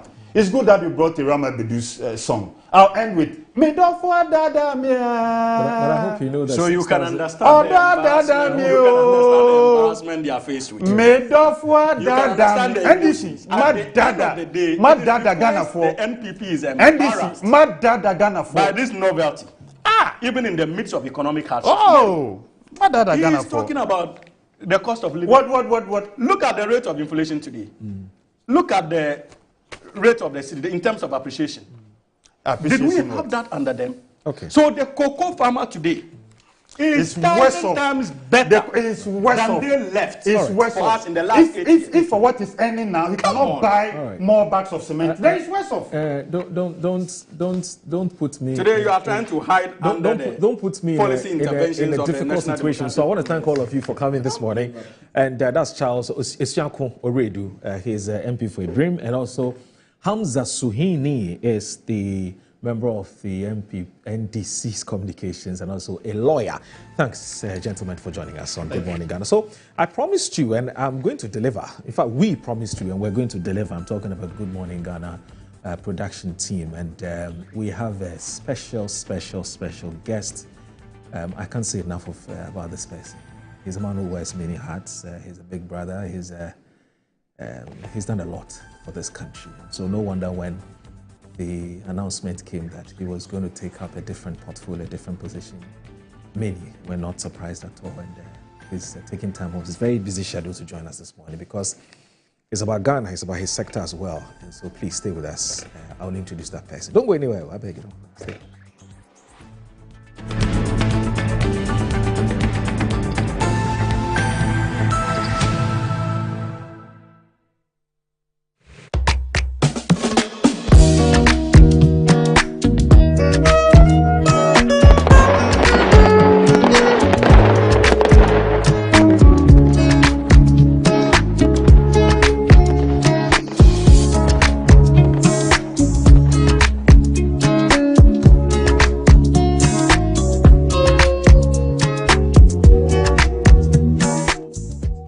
MGL Logistics and Supply is your trusted partner, providing seamless solutions for all your procurement needs. From sourcing products to managing imports and exports, we ensure smooth and efficient transactions every step of the way. Whether you require goods from across the globe or need assistance in exporting your products to international markets, we got you covered. General trading is at the heart of our expertise. We specialize in a wide range of products, catering to various industries and markets. As a trusted dealership in building materials, we provide high-quality products that meet the demands of our construction projects. Additionally, we act as manufacturers' representatives, connecting producers with distributors. Our expertise in logistics is the backbone of our operations. We plan and execute transportation and delivery of goods, ensuring they reach their destination on time and in optimal condition. MGO Logistics and Supply, guaranteed satisfaction. Wabedum tamaso. Hey, J. Watch it, na learning. Missy, watch and learn. Mekwaya mabesisia. Abozege. Akache say no ya konate and the more drink woman. Hey. But I tell me. Oh, sorry. She knew her old days. Hey, Dabio, baby wom. Ready? Hey, baby wom. Uncle. Aji. I'll cause some discomfort. Uncle. Sorry, well, uncle, where would I die? Why your funeral? At your phone for Aerofield Trading. Sorry, it killed them all. No mum share Nanda Daya was mosquito call Esudu Womunumu. Na say spray with them musa. Chaisima edronum and sana kodynamo. And Kratoi FDA Ajatum. My line of work, a confident smile is everything. Kel Charcoal Toothpaste keeps me on top of my game and ensures my smile is always radiant and bright. With the tiring nature of my job, we spend several hours under the scorching sun. To keep our teeth white and our breath fresh all the time, we use none other than Kel Charcoal Toothpaste. Kel Charcoal Toothpaste. You're on a Kessie and in a kit one. Samayo kendini ehu be hia se metwa sapapa dia to ama me manfo Kel Charcoal's natural ingredients eno ene bo me se ho ban e ma ne swen ne sanso mama hotoso e wo bedwam. Kel Charcoal Toothpaste. Choose Kel Charcoal Toothpaste for anti-cavity, whiter teeth and fresher breath all day. Available in 80 gram and 150 gram. Grab yours today. Kel, happy smile. This advert is FDA approved.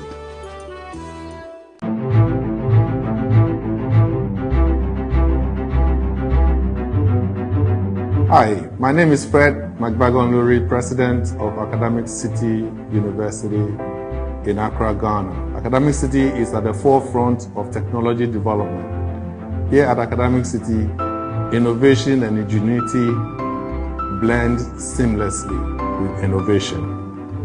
We respect knowledge. Knowledge is power.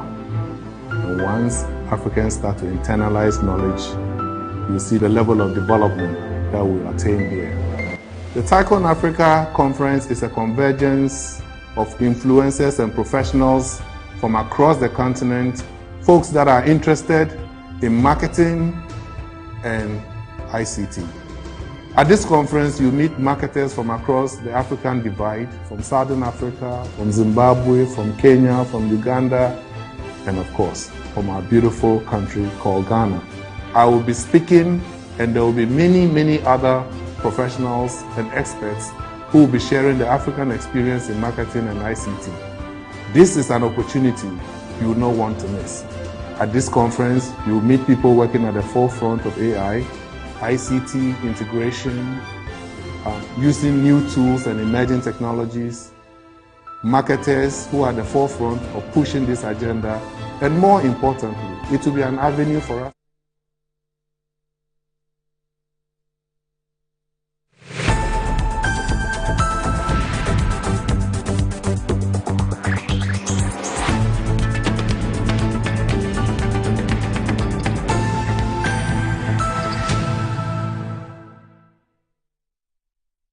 Right, so you are live on Good Morning Ghana on Metro Television, and we made you a promise in the beginning of the show. We told you that we're going to be hosting a man who is larger than life.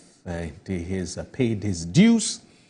He's done a lot for this country in various spheres of our socioeconomic lives, and now I'm going to give you the hint. He used to be the host of this show. In fact, he started it, was part of those who conceptualized it, and he's been able to hold the fort for 23 years. Maybe I can say it's unprecedented. And so, as I did indicate when his name came up, that Ghana wanted him to serve in a different capacity, he didn't hesitate at all. And so he took up the position as the Chief Executive Officer of a very critical and very important state institution without whom Ghana perhaps would struggle big time. In fact, he manages an institution that also manages what I'll call Ghana's economic mainstay, and I'm talking about cocoa. And so the man himself is here, your own brother, friend, and a colleague, Dr. Randy Abe. He's the Chief Executive Officer. Let me repeat it again. He's not the host of Good Morning Ghana anymore. He's not a Chief Executive Officer of Ghana Cocoa Board. He's here to, talk to Ghanaians about some very important issues that Ghanaians must know, because there's a lot of noise. And one of the things Randy can't stand is the noise. He wants the substance, the truth, the fact. And that's why he's here. Doc. Yes, ma'am. And good to have you join us on the show today. Thanks. I don't know how the feeling is like, because usually when you are here, Charlie, you are going to treat Ghanaians to some intellectually stimulating, intelligent, and thought-provoking conversations. Now you're on the other side. I don't know how the feeling is like. Well, first of all, I think that thanks for having me, and I'd like to take the opportunity to wish the Finance Minister a happy birthday. Today's his birthday. Today's his birthday. Yes. Hey. So, Dr. Kassilatu Forcing. Atu is forcing. Is it autonomics? Yes. So today is his birthday. So happy birthday to you. Oh, happy birthday to you, Dr. Atu Forcing. All right. Okay, so I've never sat here before. Really? Never. Yeah, no, obviously. Yes, obviously. I've never sat here before, but it's 7 months already. Yes. I didn't think that I would be in this studio this early, but of course duty calls. I realized that you guys are still keeping some memories of me. You've not changed the set. See you. It's called work in progress. But it feels good. In the pipeline. It feels good to be back again, and it's good to see all the beautiful faces. Many of the people who helped me run this show for over 2 decades, and so getting back in here as quite nostalgic, and it feels good to be back again. And deservingly, I'm on this seat, which only confirms that I've actually left that seat. The other seat. And, congratulations for getting the opportunity to host the show. And the feedback I get also indicates that you're doing a great job. And so congratulations, and I can only wish you the very best and hope that you take the show some notches higher. Right. Thank you very much. And I also want to thank your I'll call her maybe your special assistant when you're here. She was more than a producer. She was more like your special assistant. Annie, yes. Yeah, and the rest of the crew for making this possible. Annie was managing me. She was a manager. Yes. Manager Bakope. Yes, producing me, sitting in for me, doing her own Monday edition of Good Morning Ghana, and getting involved in all manner of things. She virtually tried to be my diary and to manage my life and my movement and even things beyond Good Morning Ghana, you know. But I really enjoyed working with her, and she's a great person. On this note, maybe you may have to appeal to her to manage me too. She's not managing me. Okay. So I'm giving you feedback. Maybe you must find a way to get her to want to manage you. Okay. Yes. I'll do that. And I'm sure that you share some tricks. Yes. As to how to go about it. Yes. Having known her for many years, you know. And but you know, before you came here, there was just on the lighter side. We'll get to this. We'll get into what I call brass tacks. But you know, your very good friend, Tonado. Yes. He asked a very interesting but very funny question when you came. He said, "Yes. Charlie, make I put you for opposition or make I put you for government?" I didn't even know the seats, you know, apparently had been divided into, you know, government and opposition. Okay. I didn't know that. The only thing I knew was that there were particular persons, for example, Kweku Baku.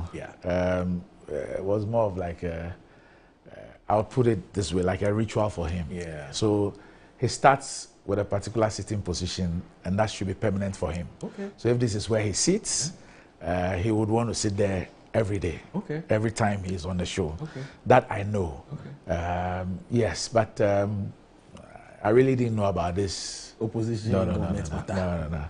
Because sitting here, I'd never realized that. The only one I knew about was that Kweku Baku likes to sit at a particular place. So if this is his seat, he has a small table with the documents, and that's it. Okay. Yeah. Oh, that's interesting. That's very interesting. And I must confess that I think that your decision to, again, which is not surprising because you're a man of ideas and innovations and things. I mean, but I think your decision to set the Monday aside for more like a women forum has really turned out to be a game changer.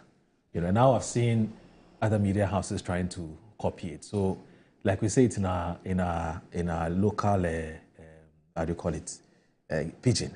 So the time we think, we thought, even now some people they think, you know. I mean, it's turned out to really be a great idea. I mean, the Good Morning Ghana concept really has, over the years, become the template for all TV and radio shows. Honestly, something that I picked up from GTV, then GBC TV. Yeah.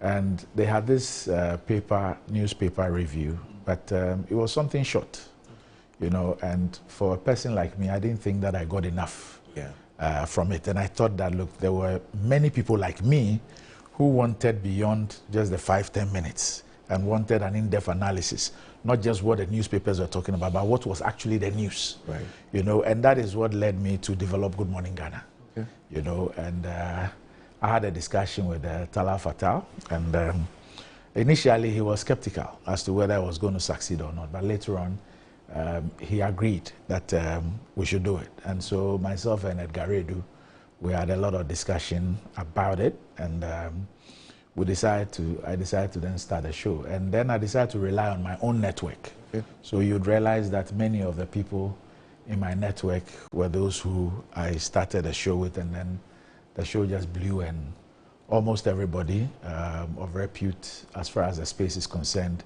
has been through the show. And like I said, over the years it's become the template. I mean, early days we were taken to media commission and all that. Yeah. You know, by print packs on the newspapers, because they thought that we were going to deeply into the issues and it was going to affect their newspaper sales. It was a divided front. There were others who also thought that no, that was also marketing their newspapers and all that. But eventually, I mean, it prevailed, and I'm happy. When I watch around and I listen around and I see that a lot of the content on radio and TV is structured along the Good Morning Ghana concepts, Right. I'm happy that at least we've been able to also provide something which is of importance as far as information dissemination and analysis is concerned. And so it gladdens my heart that I've also contributed my bit. It was time to move on, and by the grace of God, I've moved on. I also hope that by the special grace of God, we'll also be able to chalk some successes in the new endeavor, and then move on to where God wants us to take us to. Yeah. I think I would congratulate you for two things. For being a trailblazer, number one, and also, secondly, for taking up this new appointment. So there's a new face in your life, and we absolutely have no doubt that just as you've done with all the other things that you've done in your life, football, media and everything, you do the same at CocoBoard. But just on the lighter side of things, when your appointment came up, someone said, but who is Randy? He's just a presenter. He's a sports administrator. Why CocoBoard? CocoBoard is too sensitive, it's too technocratic for an ordinary or for a presenter. In fact, you are not even a member of the NDC. So why would a party give you such a sensitive and such an important role, such as CocoBoard? I'm sure you've heard all of that, because I know your ears are always on the ground. Maybe you may have the opportunity to respond to some of this. Sometimes I heard some of those things, I read some of those things, but there are varied interests when some of these things come up. There may be those who were coming from a genuine point of concern.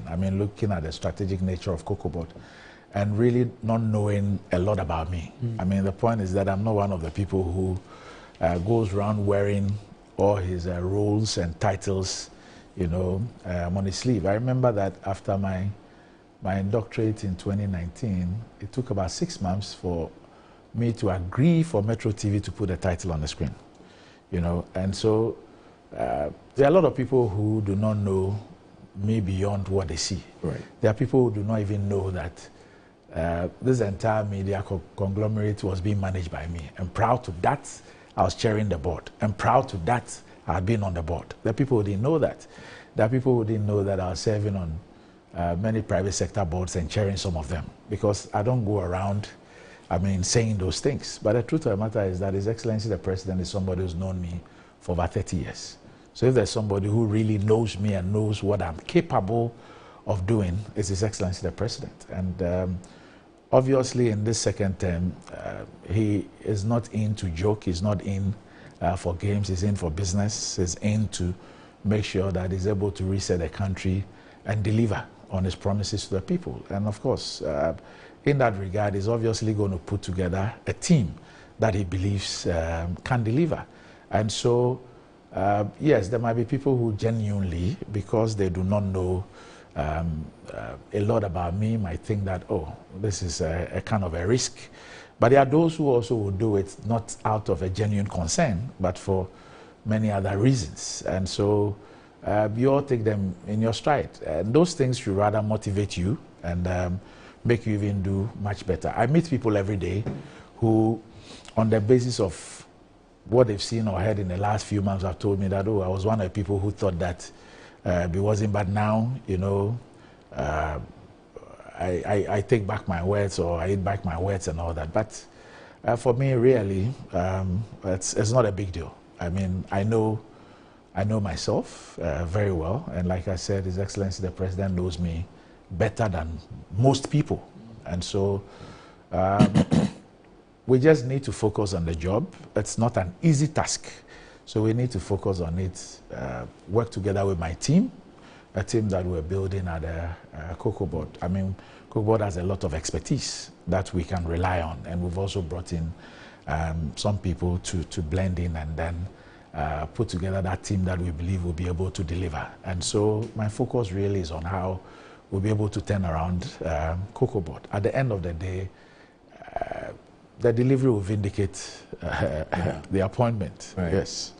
And I think that so far it's been difficult, but I think that we're pushing, and by the special grace of God, we'll be able to deliver. And that's why you're here, actually, to tell us what the Cocoa Board story is and what you inherited or what was bequeathed to you, and how far you've come in dealing with some of those challenges that have come up. But again, but Annie, before I even ask my next question, is it possible to appeal to the management of Metro TV to please dash us some extra 30 minutes? You know, this man is a very busy man. To get him back here, we may struggle. So I beg, 30 minutes. We beg. Anyway, so just on the lighter side again, Randy, how has life... I feel very weak. I feel very weak. We'll take it easy. 7 months ago, I could give you 1 hour.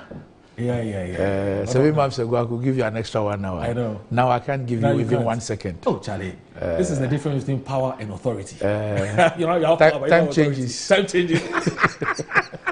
Okay, so one of my technical guys, I should say, such his life. You know. But anyway, but there's power somewhere. We'll see how we can leverage on that power. Yes. But Randy, how has life been for you? I mean, you have played in the private sector for decades. You've built businesses, you've employed a lot of people, you have managed a media empire such as that of Ignite and so on and so forth. Now you find yourself in a politically sensitive institution such as Cocoa Board. How are you transitioning? Because I've never really known you as a politician, strictly speaking, where you're wearing party t-shirts and going for party blah blah. I mean, your sympathies may lie somewhere, which is fine, and it's normal. How has life, because you see now you find yourself in a place where you have to deal with parties full soldiers, you have to deal with the politics. How have you adjusted in the last 6 months?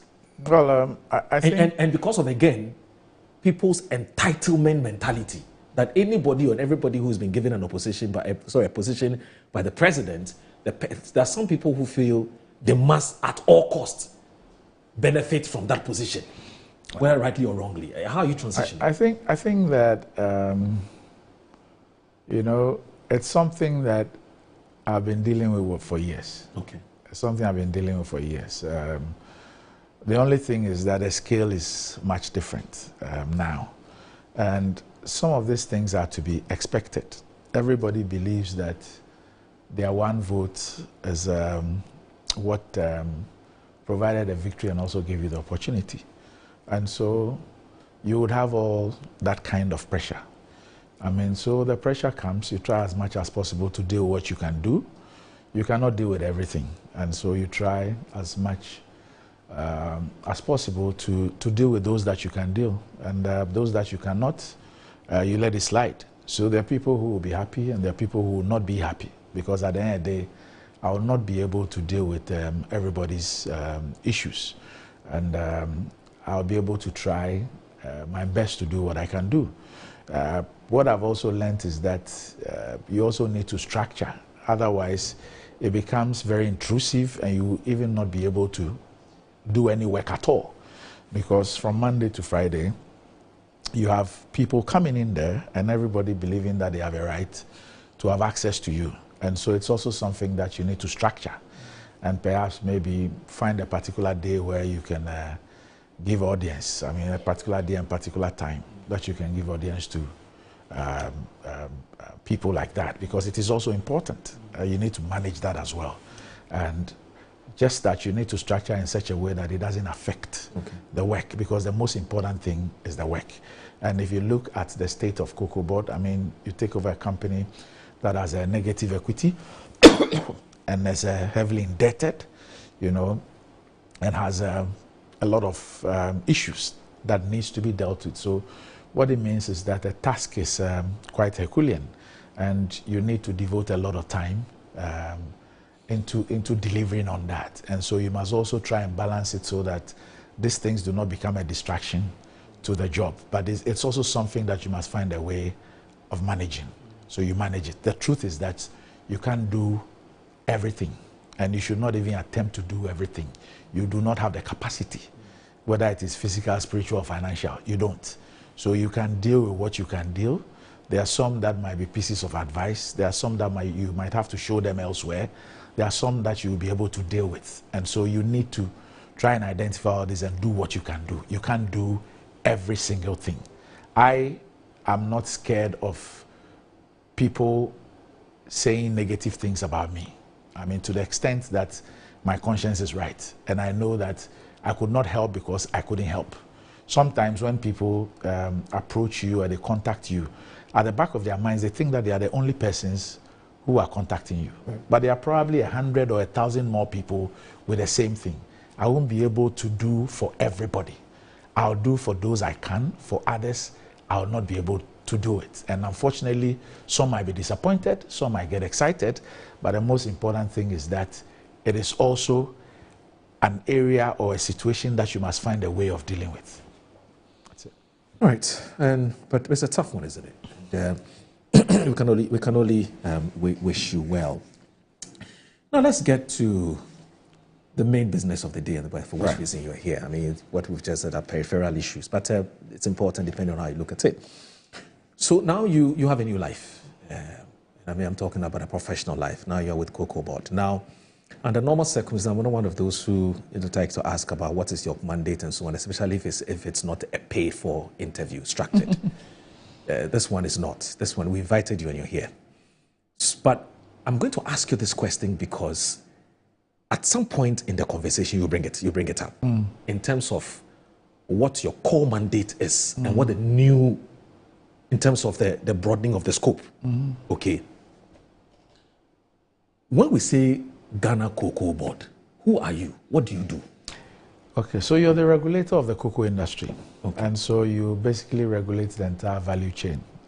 So you have the pre-harvest and post-harvest. I mean, you also deal with the formulation of policies, I mean, in tandem with the supervising ministry, which is currently the Ministry of Finance. So we're basically a regulator. We're supposed to regulate in such a way that we can create value for the entire chain. Cocoa Board itself, I always say that with the exception of acquisition of land, largely, and then provision of labor, largely, Cocoa Board virtually does everything in the value chain.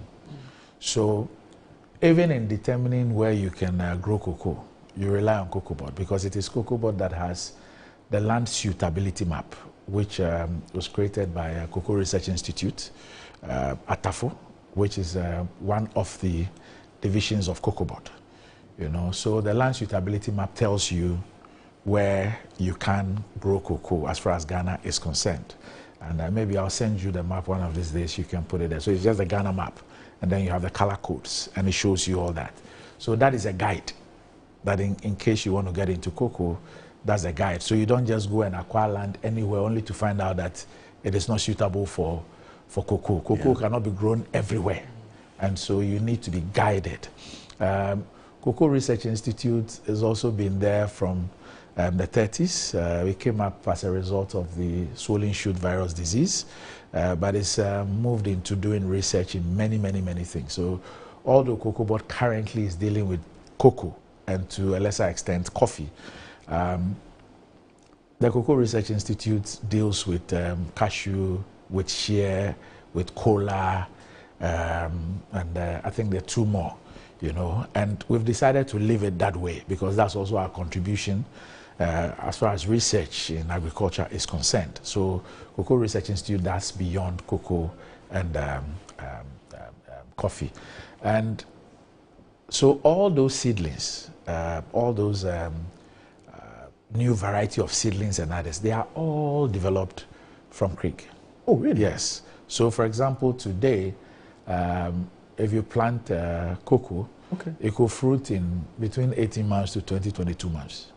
Not the 4 or 5 years of before, you know, and this is all because of the work of the researchers over the years at Cocoa Research Institute. So, I mean, we have close to 50 scientists working there. Then you have the seed production division, which actually does all the nursery. So the seedlings, the nurseries, they do that and provide millions of seedlings, which are given to farmers to plant. You know, then you have the Cocoa Health and Extension Division, which does all the extension services, the issue of how to take care of the farms and all that. So the extension officers and all the people, technical assistants and all that, that's the Cocoa Health and Extension Division.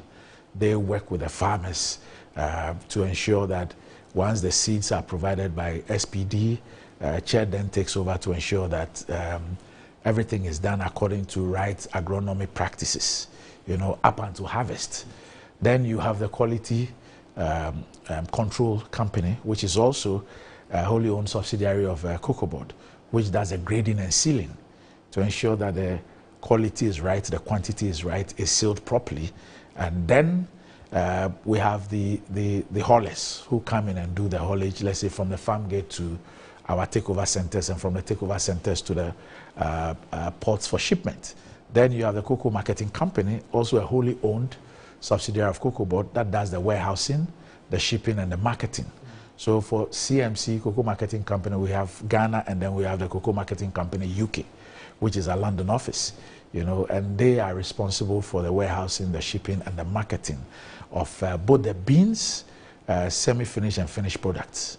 You know, Cocoa Board also has interest in some of the processing companies. So currently, we have about 80%, we own about 80% of Cocoa Processing Company, the famous Golden Tree chocolate, the producers of that.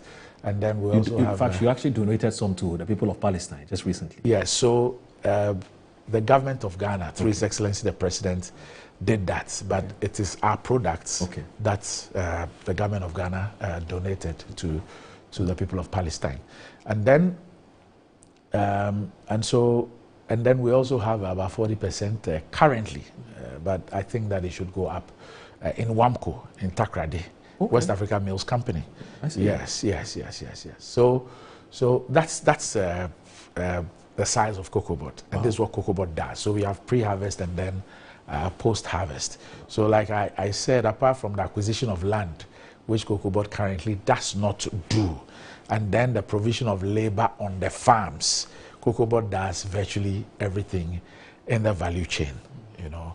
And then you also have, so even in processing, we have a presence, as I've indicated with those two companies, you know. So this really is what Cocoa Board does. Yes. Wow. That's a massive, you know, role that you find yourself in. Now, you were appointed somewhere in January.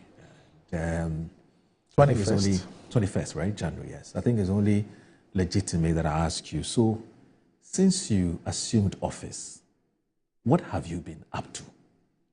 So, first of all, to try and understand the place, one. And two, to also understand what the situation was. We had read a lot, we had heard a lot, but then I needed to find out what the exact situation was, because it's only with that knowledge that I'll be able to lead a team to find a way out of the situation. So we spend a lot of time off-site, on-site, trying to find out what our status is, the state of affairs at Cocoa Board. And then once we were clear in our minds about what the extent of the situation was, we then had to now deal with how we were going to turn things around.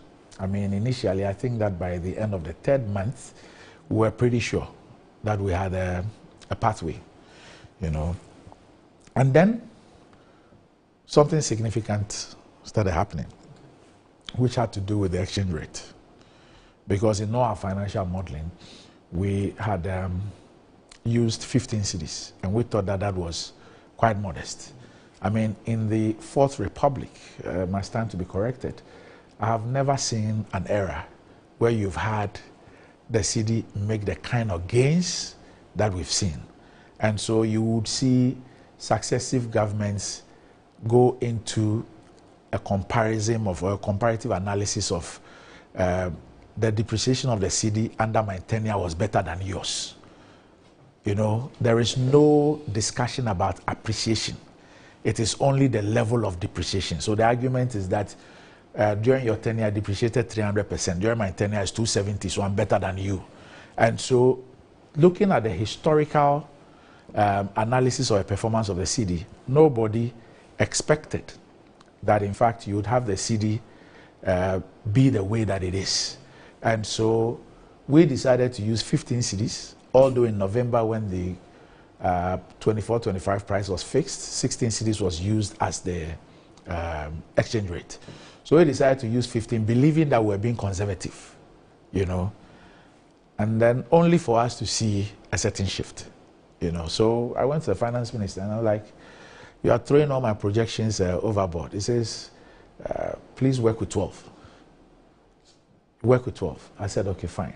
So came back, got a team. I said, look, we need to redo our model. And so let's input 12 and see. And it was huge because I'll give you one example to buttress the effect. So if we expect to make, let's say, $4 billion of sales within a season of sales.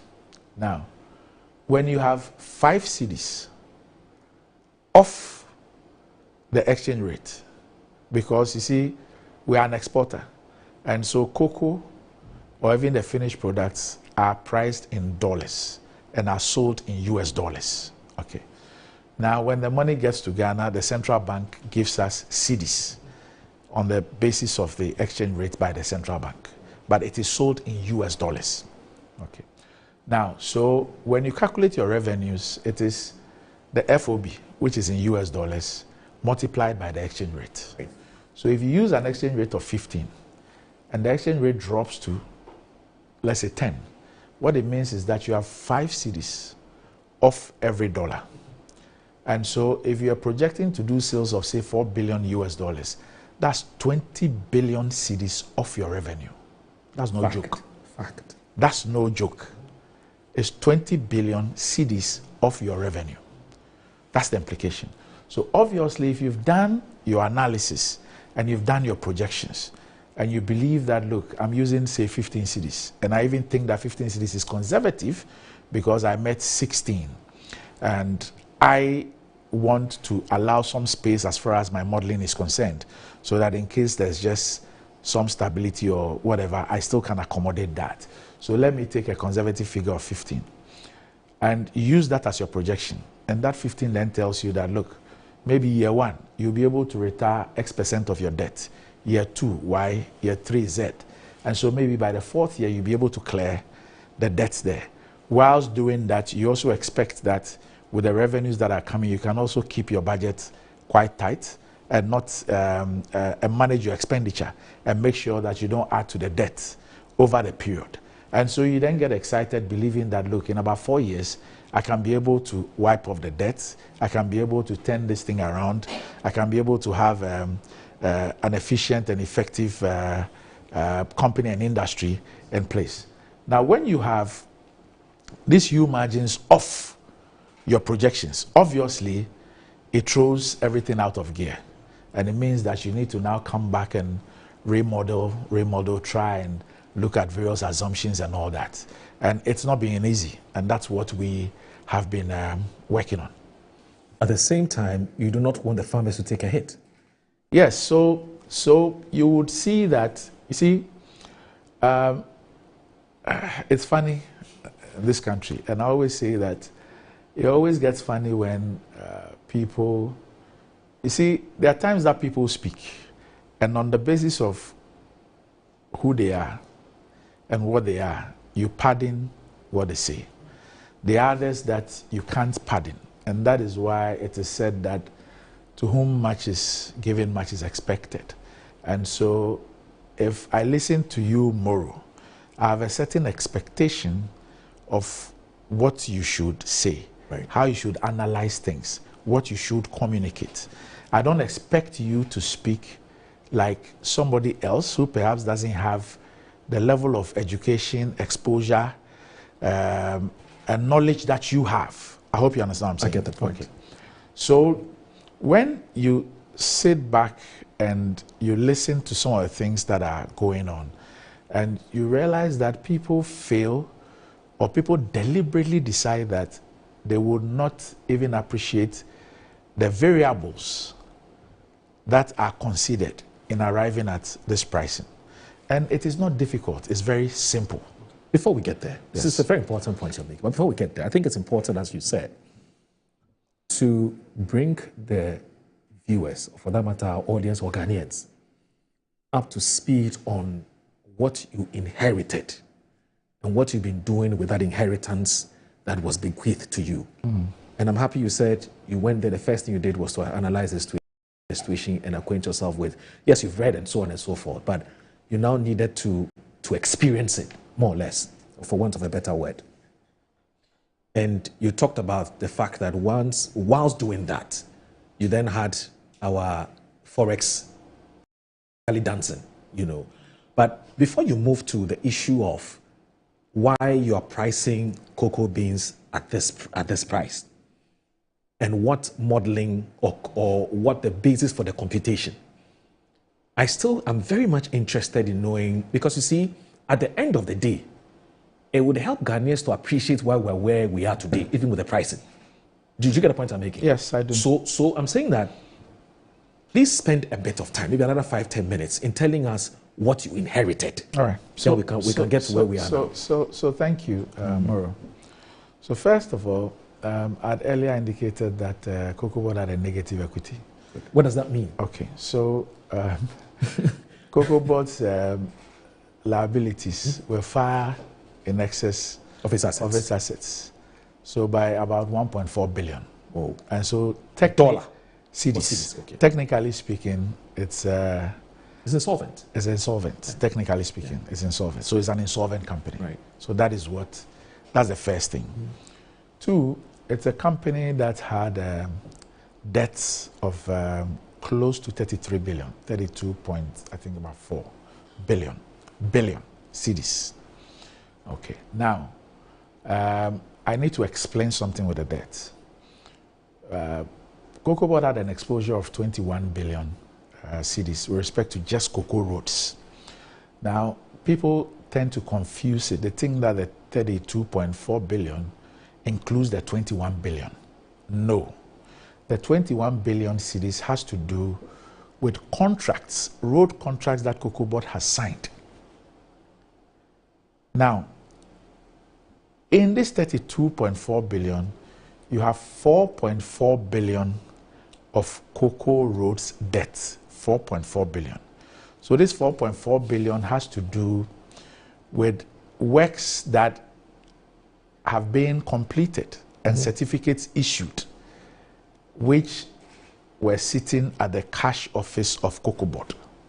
So these are certificates raised and certified by the consultants, which were at our cash office. That's 4.4 billion.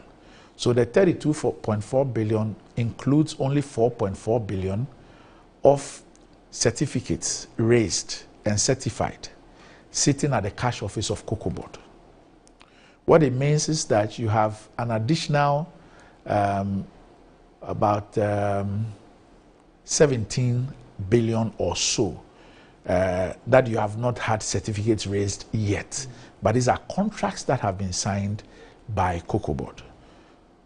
Don't forget that Cocoa Board is not one of the road agencies as far as the Ministry of Roads is concerned. The Ministry of Roads itself and all its agencies have an exposure of 67 billion, which they are crying over.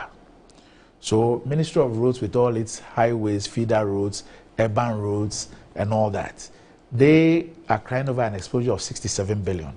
And Cocoa Board had an exposure of 21 billion on roads. Okay. Now, there was also something which is at the heart of pricing, what we are able to pay the farmer and all other stakeholders. And that is because in all the talk, when the November producer price was announced, and all the talk about the farmer should get A, the farmer should get B, the farmer is being cheated and all that, apparently there was something significant that had happened that the rest of us outside Cocoa Board or outside the high echelon of Cocoa Board did not know, because there were people at Cocoa Board who didn't know. When I went around speaking with the workers and all that and explaining the state of the company and the industry to them. Many of them didn't know about this. It is something that was first spoken of by His Excellency the President in the State of the Nation address. And that has to do with a rollover of 333,767 tons of cocoa. Please repeat. 333,767 tons of cocoa. Wow. Which was sold in the 2023-2024 year at $2,600 a ton. But was not delivered. How? Yes. Cocoa Board was unable to deliver. And yet the monies had been collected. The contracts have been signed. Signed? Yes. For the 23-24 season. You know, those were the contracts that were signed to do the syndicated loan. Yes. And 333,767 tons of that cocoa for 23-24 were not supplied by Cocoa Board. Because there was no cocoa. Oh, okay. Because there was no cocoa. So why sign when there's no cocoa? How did Cocoa Board arrive at that estimation of yields, expected yields, and ask Cocoa Marketing Company to go and sign contracts for that? So we did not supply, Cocoa Board did not supply 333,767. Wow. That it has signed contracts and sold for $2,600. So in 24-25, Cocoa Board had to start supplying these contracts that we call low price contracts. Because a backlog. Yes. You have to supply it. So the price of cocoa had gone up. That's when it went into the 10,000s, the 9,000s, at a point maybe 12,000 and all that. But you had 333,767 that you had to supply from your 2024-2025 stock. So while the farmer was producing for you, and the price was, let's say, on the average around 8,000 or 8,500, you were using that cocoa to service cocoa that you sold for 2,600 and could not deliver. So that is how come for the year 24-25, the FOB that Cocoa Board declared was $4,850. Underline that. $4,850 for the 24-25 season. It is out of this $4,850 that the government, the MPP government, then gave the farmer share as $3,100, okay, which was 63.9% of the FOB of $4,850 that was declared. Now, mind you, cocoa prices were higher then than today. True. They were higher then than today. You can check. Right. Yet, the FOB that Cocoa Board and the government of Ghana declared, upon which they gave the farmer a share, was $4,850. Which is even less than 50%. $4,850. Now, this is what happened. Yes. You know, because the issue of the rollover wasn't made public, the Parliamentary Committee on Agriculture and Cocoa and Water, they didn't know. The Finance Committee of Parliament didn't know. Because you see, once you're going to supply a part of the cocoa at 2,600 and another part at, let's say, 6,600 or 7,000, you will do what is called a weighted average. Because it is not all the cocoa which is going for that price that people read about, or the average that you've done for the coming season. Which is past and present. Yes, the average that you've done. So let's say for 25-26, you are looking at, let's say, from August 7th to, let's say, July 31. So what is the average? What do you think will be the average, your forecast, the average price for cocoa for that period? Right. And then the central bank will give you an average for the exchange rate. And then you determine a percentage of the FOB for the farmer. And then once you've determined the farmer's FOB, the farmer's share, you multiply that by the exchange rate, the average that the central bank has given you, and that gives you the producer price. Do you understand what I'm saying? I get it. So even though the prices were higher then, you now have to look at what will my yields be for the year. So if you're expecting, let's say, 600,000, how much of the 600,000 will go for 2,600? Yeah. And how many will go for, let's say, 6,600 or 7,000 or 8,000? And then you strike a weighted average, and that becomes your FOB. Right. So the FOB of 4,850 was because of this huge rollover of 333,767 tons sold at 2.6. And that is what was hidden from everybody. Because if the prices were better when we were fixing 24-25 than today, how is it that today Cocoa Board is able to fix an FOB of $7,200? And last year when the prices were better, the government and Cocoa Board could only fix 4,850. There must be an answer. Absolutely. There must be an answer. Because if the prices were better last year, the FOB should be better. Absolutely. So how come last year the FOB was 4,850 and this year the FOB is 7,2? But it's because we sold cocoa. That's what they did about this. I discovered it when I got to Cocoa Board and we had off-site meetings. That's when I saw the rollovers. So as I speak with you, for 24-25, we've been able to clear about 230,000 tons. Out of the 333,000. Yes, we've been able to clear a little over 230,000. So we are carrying forward another 100,000 or so of that.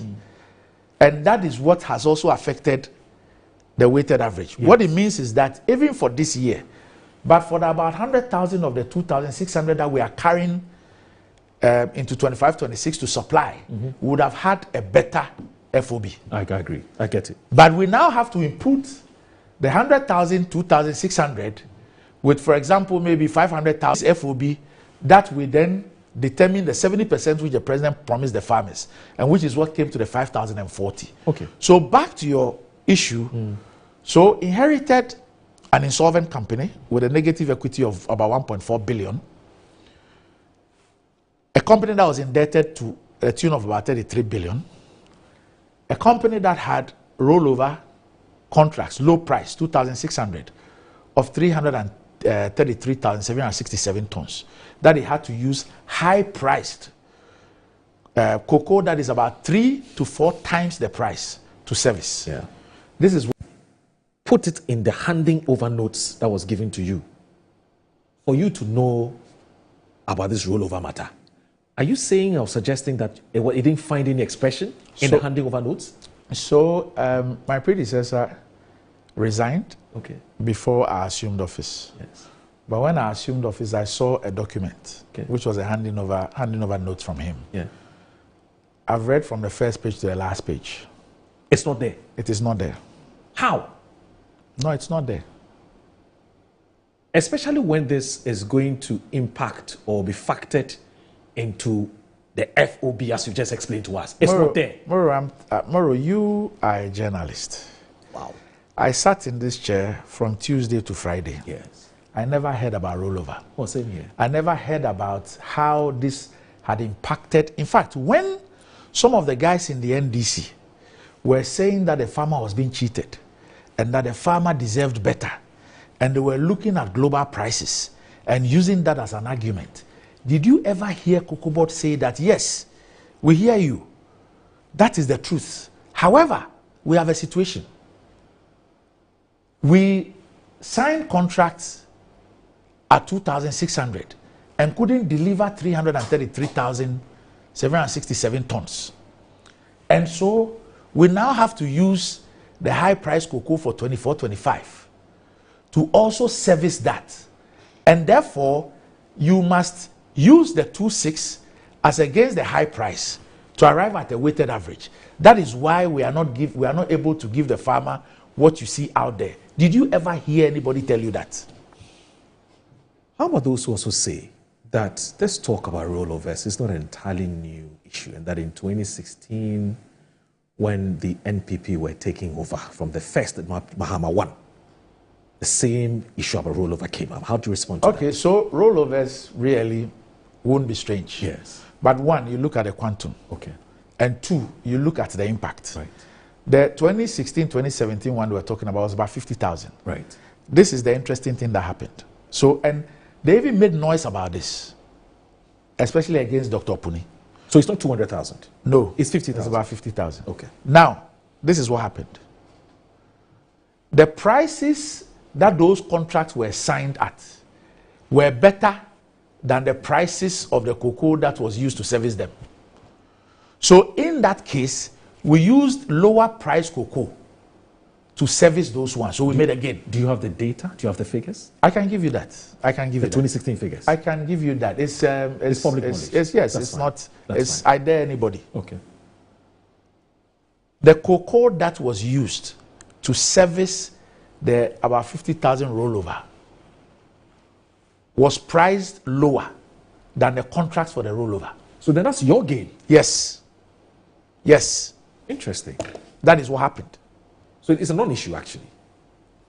Let's move. Let's move forward. In this case, you are talking about 333,767 tons.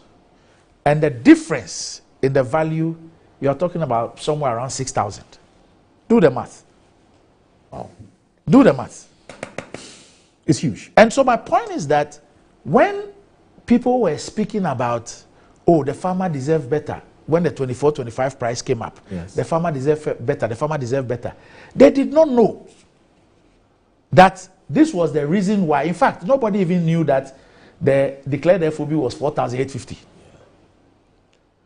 And Cocoa Board, you can go and check the press statement or the press release for that particular year announcing the new producer price and see whether you find the 4,850 as the declared FOB there. In this current statement by the minister, you see the 7,200. It's there. It's in the statement. Did it come up at transition? Well, I wasn't part of the transition, but speaking to those in the transition, they're saying that as expressly stated, it didn't come up. I'm told that it was marked in some figures from 2017. So if you do an analysis of from 2017 to 2024, you might be able to see a certain discrepancy. But my point is that for such a very serious matter, it ought to be a standalone. I look at the handing over notes to me and I see some of the things that have been treated as standalone. They are nowhere 1/100th of what a rollover is. But the point I'm just making is that, the point I'm making to you is that $4,850 was the declared FOB at a time when cocoa prices were higher than today. There was a reason for that. Why was that reason not made known? Question for the Are you aware that for 6 quarters, Cocoa Board did not provide financials to SIGA? 6 quarters, 1.5 years. They'll provide a operational report, but not a financial. And unfortunately, I have not seen any correspondence from SIGA then, really on Cocoa Board's neck, to provide those financials. I'm told that has changed under Professor White. Professor White is on my phone and my inbox. The documents come, the documents get there, there is something missing. He's immediately on the phone. His officers are on the phone. When the officers get on the phone and I'm sure that they don't get a response, they escalate it to him. He comes back, bro, this document, this, that. Just for the 4 months or so. But I'm telling you, for 6 quarters, Cocoa Board did not submit financials to SIGA. What was anybody hiding? So you had people who were in parliament. You had relevant committees in parliament. They didn't have this information. Now this is information that was at the heart of our earnings from cocoa. That was at the heart of what the farmer was going to earn. That was at the heart of how this industry was going to thrive. So this is what happened. Interesting. Back to the issue about what you inherited. Again, we'll move on from there because we now need to talk about what currently is happening. So you talked about inheriting more like a moribund, an insolvent company. You talked about the pricing, big problem with the pricing. Then you also discovered that there were rollovers. What else have you discovered? Because I saw the video of some sacks, jute sacks that were, that's what I'm asking about. What else inherited? When you take the issue of procurement, for example, okay. When I assumed office in those same presentations, so from the procurement department, they indicated that we had close to 200 containers of agrochemicals and jute sacks that are supposed to be at the ports and had not been cleared for over a 3-year period. And so these things were there, had not been cleared, and Cocoa Board was still procuring. So if you take the jute sacks, for instance, tomorrow, as I speak with you today, Cocoa Board is made available enough jute sacks and twines for the 25-26 season. But guess what? None of the jute sacks at the ports, about 114,000 on paper, about 114,000, has been cleared. None. We are still trying to locate the containers. I think about 2-3 weeks ago, Customs gave us permission to go open about 5. They didn't find those 5 containers, so we are still on. The NIB, formerly BNI, is also on those cases. Now, so about 114,000 of these jute sacks, which they kept importing and not clearing, are there. So they import the jute sacks, they are unable to clear them, but they import again. And they are unable to clear them, and they import again. Meanwhile, we had over 70,000 in our stores. When they were leaving in December, they issued an irrevocable letter of credit, $48 million on our Ghana International Bank account for another 80,000 bales of jute sacks. Just this December? Just this December. When on paper, there's about 114,000 that has not been cleared at the ports. There are over 70,000 in our stores. But they issued an irrevocable letter of credit for $48 million in December 2024 for another 80,000. Now, Moro, this 114,000, we have not seen them yet. This 80,000, I've seen some of the bill of lading, so they've started arriving. But we have not taken custody of them yet. Okay. However, for 25-26, we are relying on what is in the stores to go through the season. So why were they importing these jute sacks year after year, not clearing them, but still importing and issuing irrevocable letters of credit for them? So once the supplier is able to show bill of ladings to the extent that they've supplied everything, CIF, to the Temaport, they are done. The bank is obliged to pay them the money. And that is how it has been. So on those 114,000, we don't owe the supplier. He has delivered at Temaport, he has taken his money. On the 80,000, when he issues the last bill of lading, Ghana International Bank will release the 48 million to him. Now, this is 25-26. And we are not relying on this 114,000, whether they are still there or not. The agencies are checking, we'll find out. Plus the 80,000. But we still have enough in the stores to deal with 25-26 season. So what went into the procurement? And why would any managers of an entity be importing things, not clearing them, and importing more? To the extent that even when over a 3-year period, you have not been able to clear 114,000 at the port. December of 2024, you issue $48 million irrevocable letter of credit for another 80,000. For what? For what? Are those people who did what they did, are they being queried over these decisions? Well, I need to focus on my job. Okay. There are agencies that are dealing with that are dealing with those things. Anytime the agencies write to us, they want information, we release the information. So BNI, NIB, I know is working on the issue of some of the containers. Mm-hmm. The Special Prosecutor's Office wrote to us asking for some documents we have provided. IOCO wrote to us asking for some information. We have provided that. The Auditor General is doing a special audit from January 2017 to January 2025. They're actually there. They've issued their first set of queries. I have put cover letters on these queries to those who were in charge at the time to provide the answers to these queries. I'm here to check with the office if their responses have come. And so I'm doing my job. The agencies that are responsible for dealing with these issues would also do theirs. All right. I guess that speaking about doing your job, maybe we cannot, spend the whole day talking about the problems, because it looks like the problems are many. Now, speaking about doing your job, we had the news yesterday by the finance minister where he made a big announcement that government has increased the price of cocoa beans paid to cocoa farmers from $49,600, which is $3,100 per ton, to $51,660, representing $5,040 per ton.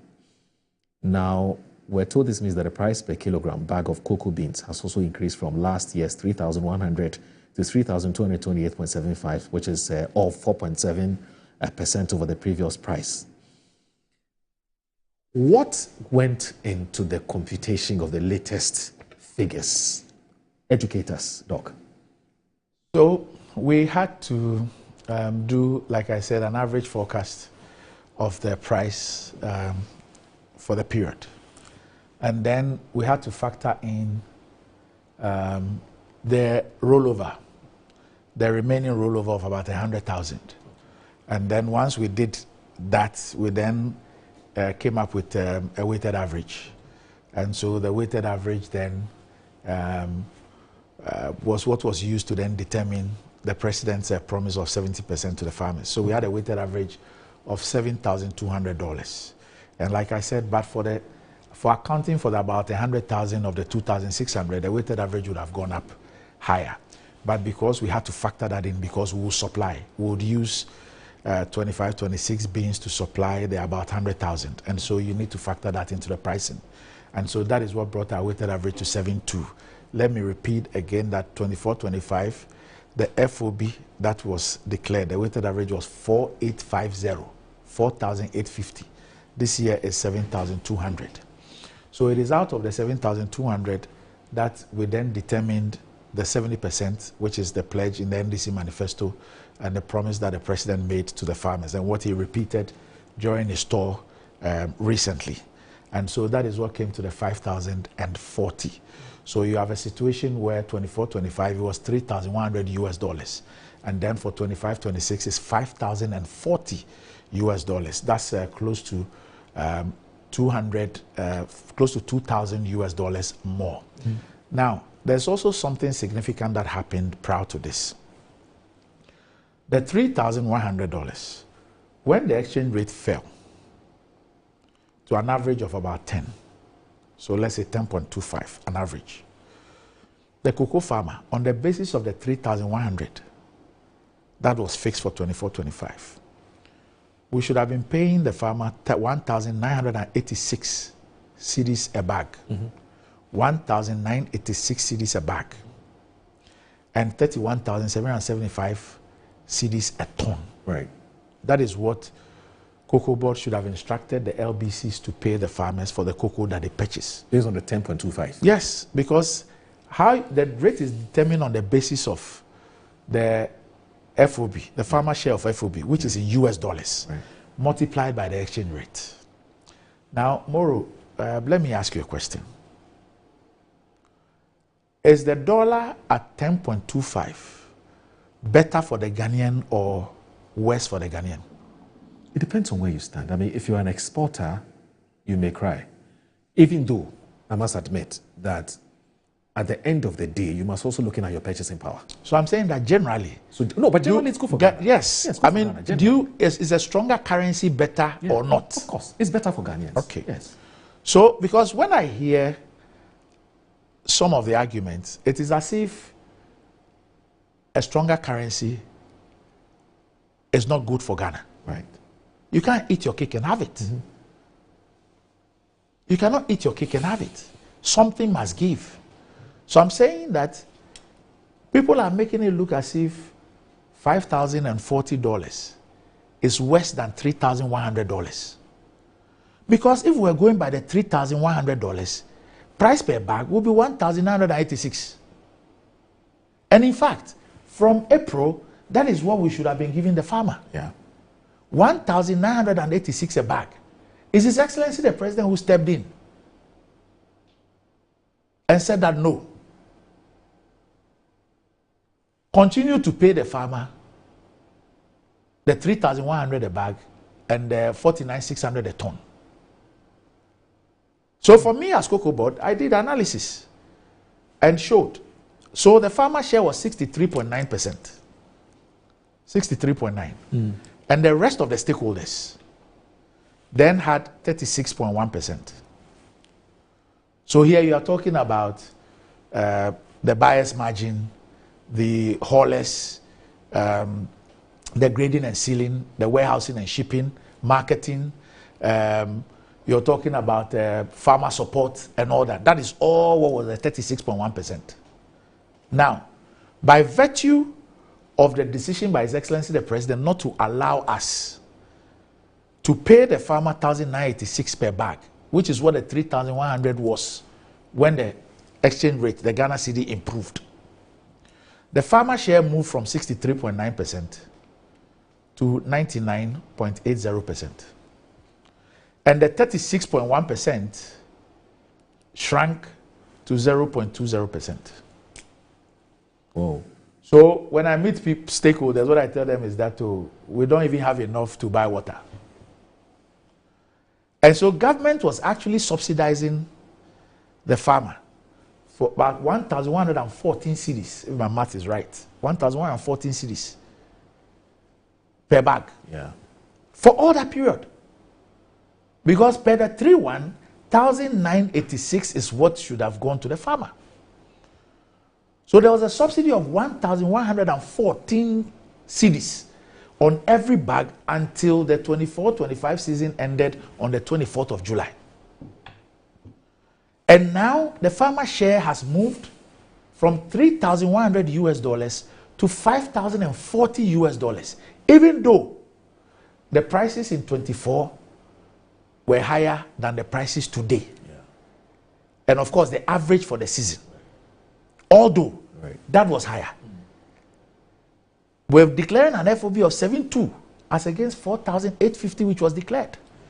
And 5,040 for the farmer instead of the 3,100.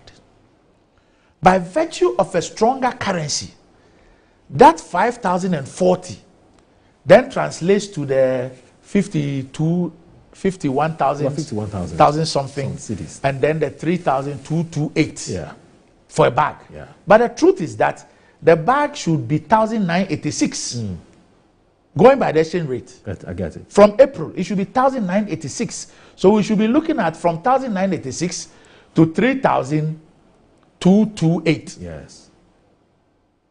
And not 3.1 to 3,228. Yeah.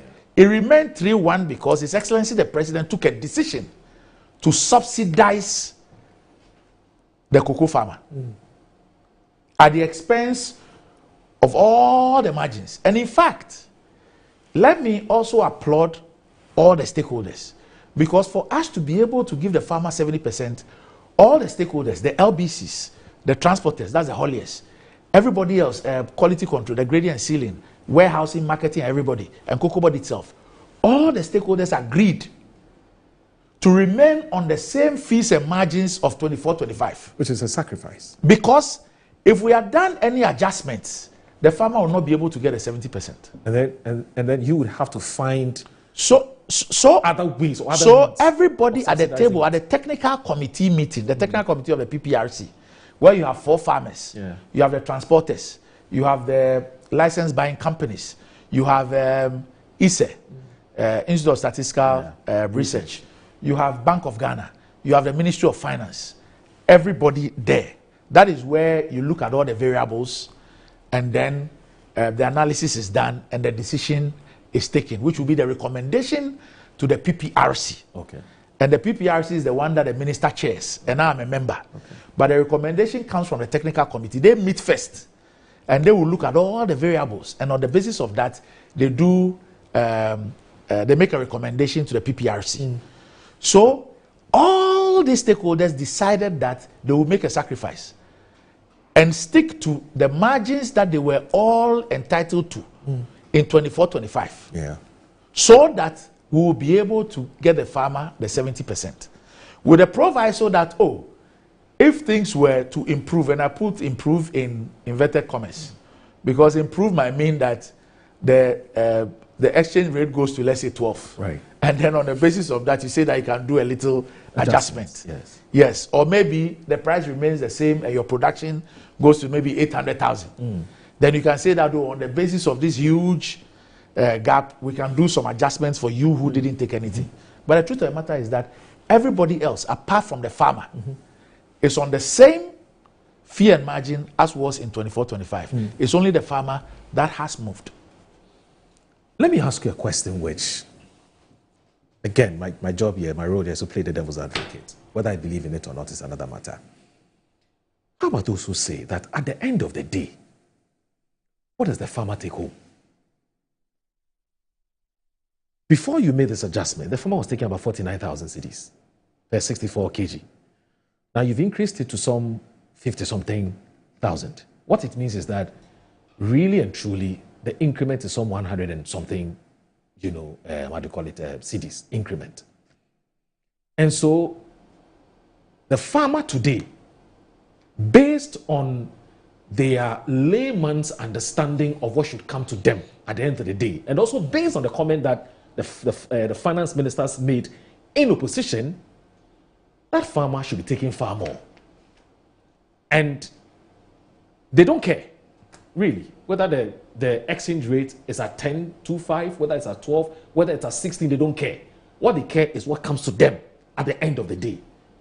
How do you explain or how do you respond to people who say that? You see, first of all, this position will be a very dishonest, disingenuous, and perhaps a reckless position to take. And I'll tell you something. Okay.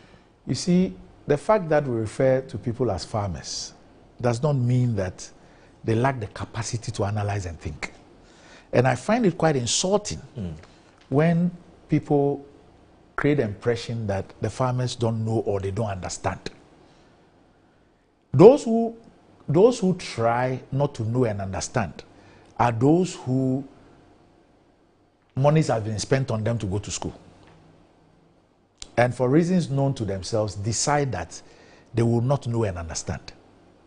The truth of the matter is that the farmer, up until July 24, was earning the 49,600 because His Excellency the President decided that his government will subsidize.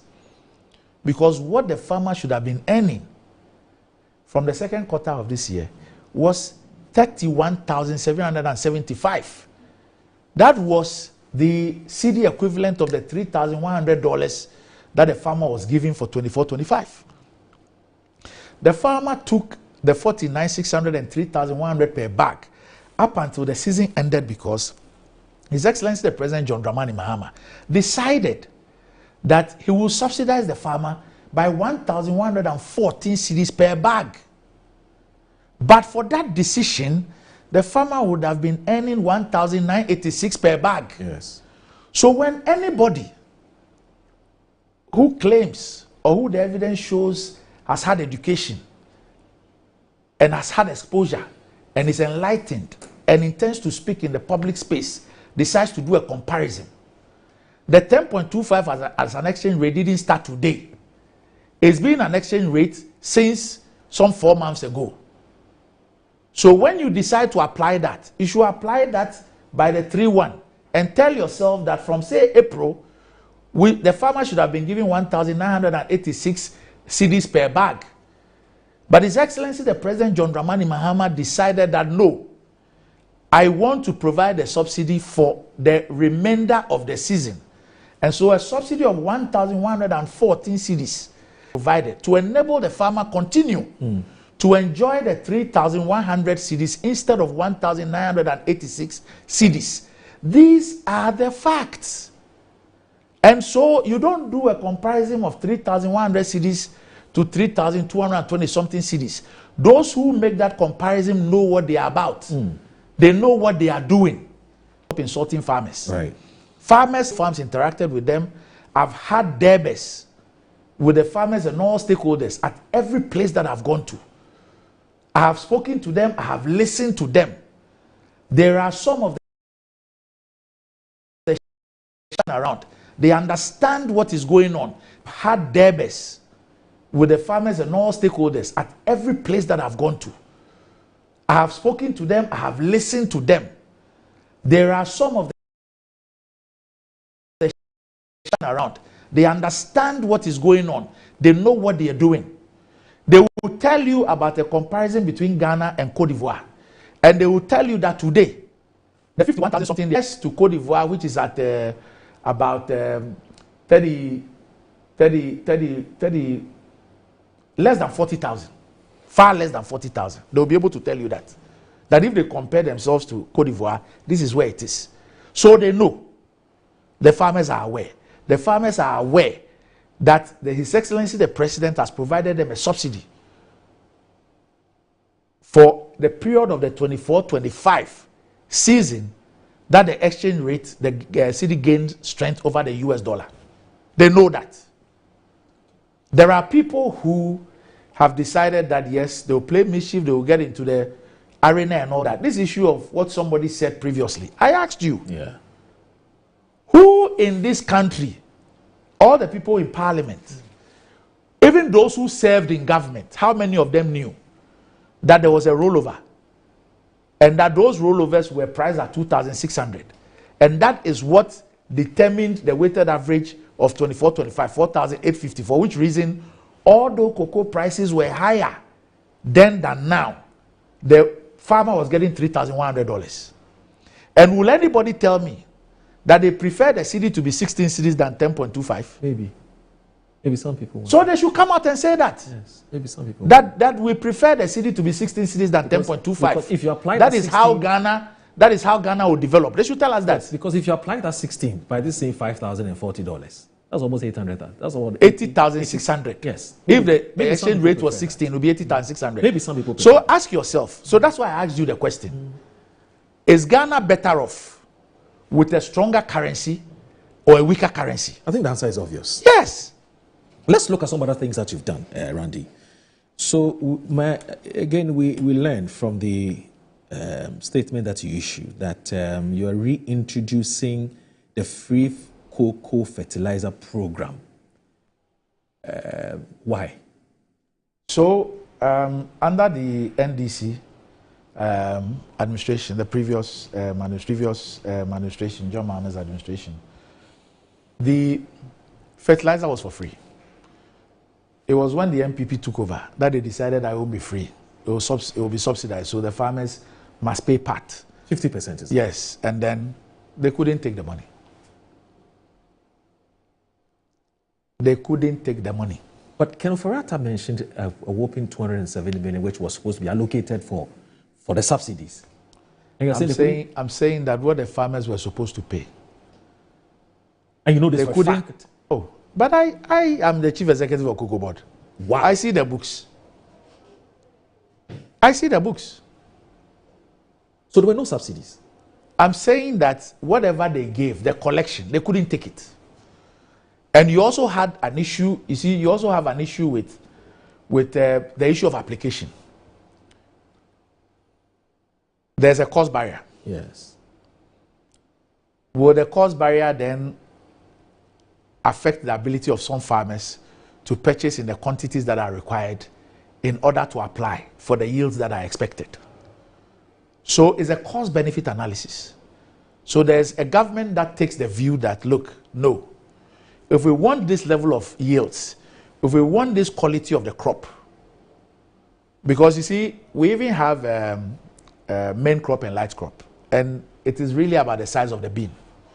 Now Ghana is having lesser number of light crop because of the improvement in agronomy and all that. So our government takes the view that no, I think that it will be better if I provide these things and I'm able to police the distribution and I'm able to ensure that the application is done, because I have a certain objective, which is to ensure that I get certain yields at certain quality. So that's a decision for a government to make. And the government says that, look, when I was in power, this is what I did. I think it worked. There's a new regime. This new regime, this is what is creating. And don't forget that before the NDC did the manifesto, they went round and spoke to everybody. And so some of these things that you see is also as a result of feedback from what they got from the people in the value chain, especially the farmers. Right. So it is that feedback and the analysis of same which has led to some of the things that were put in the manifesto and which are being implemented.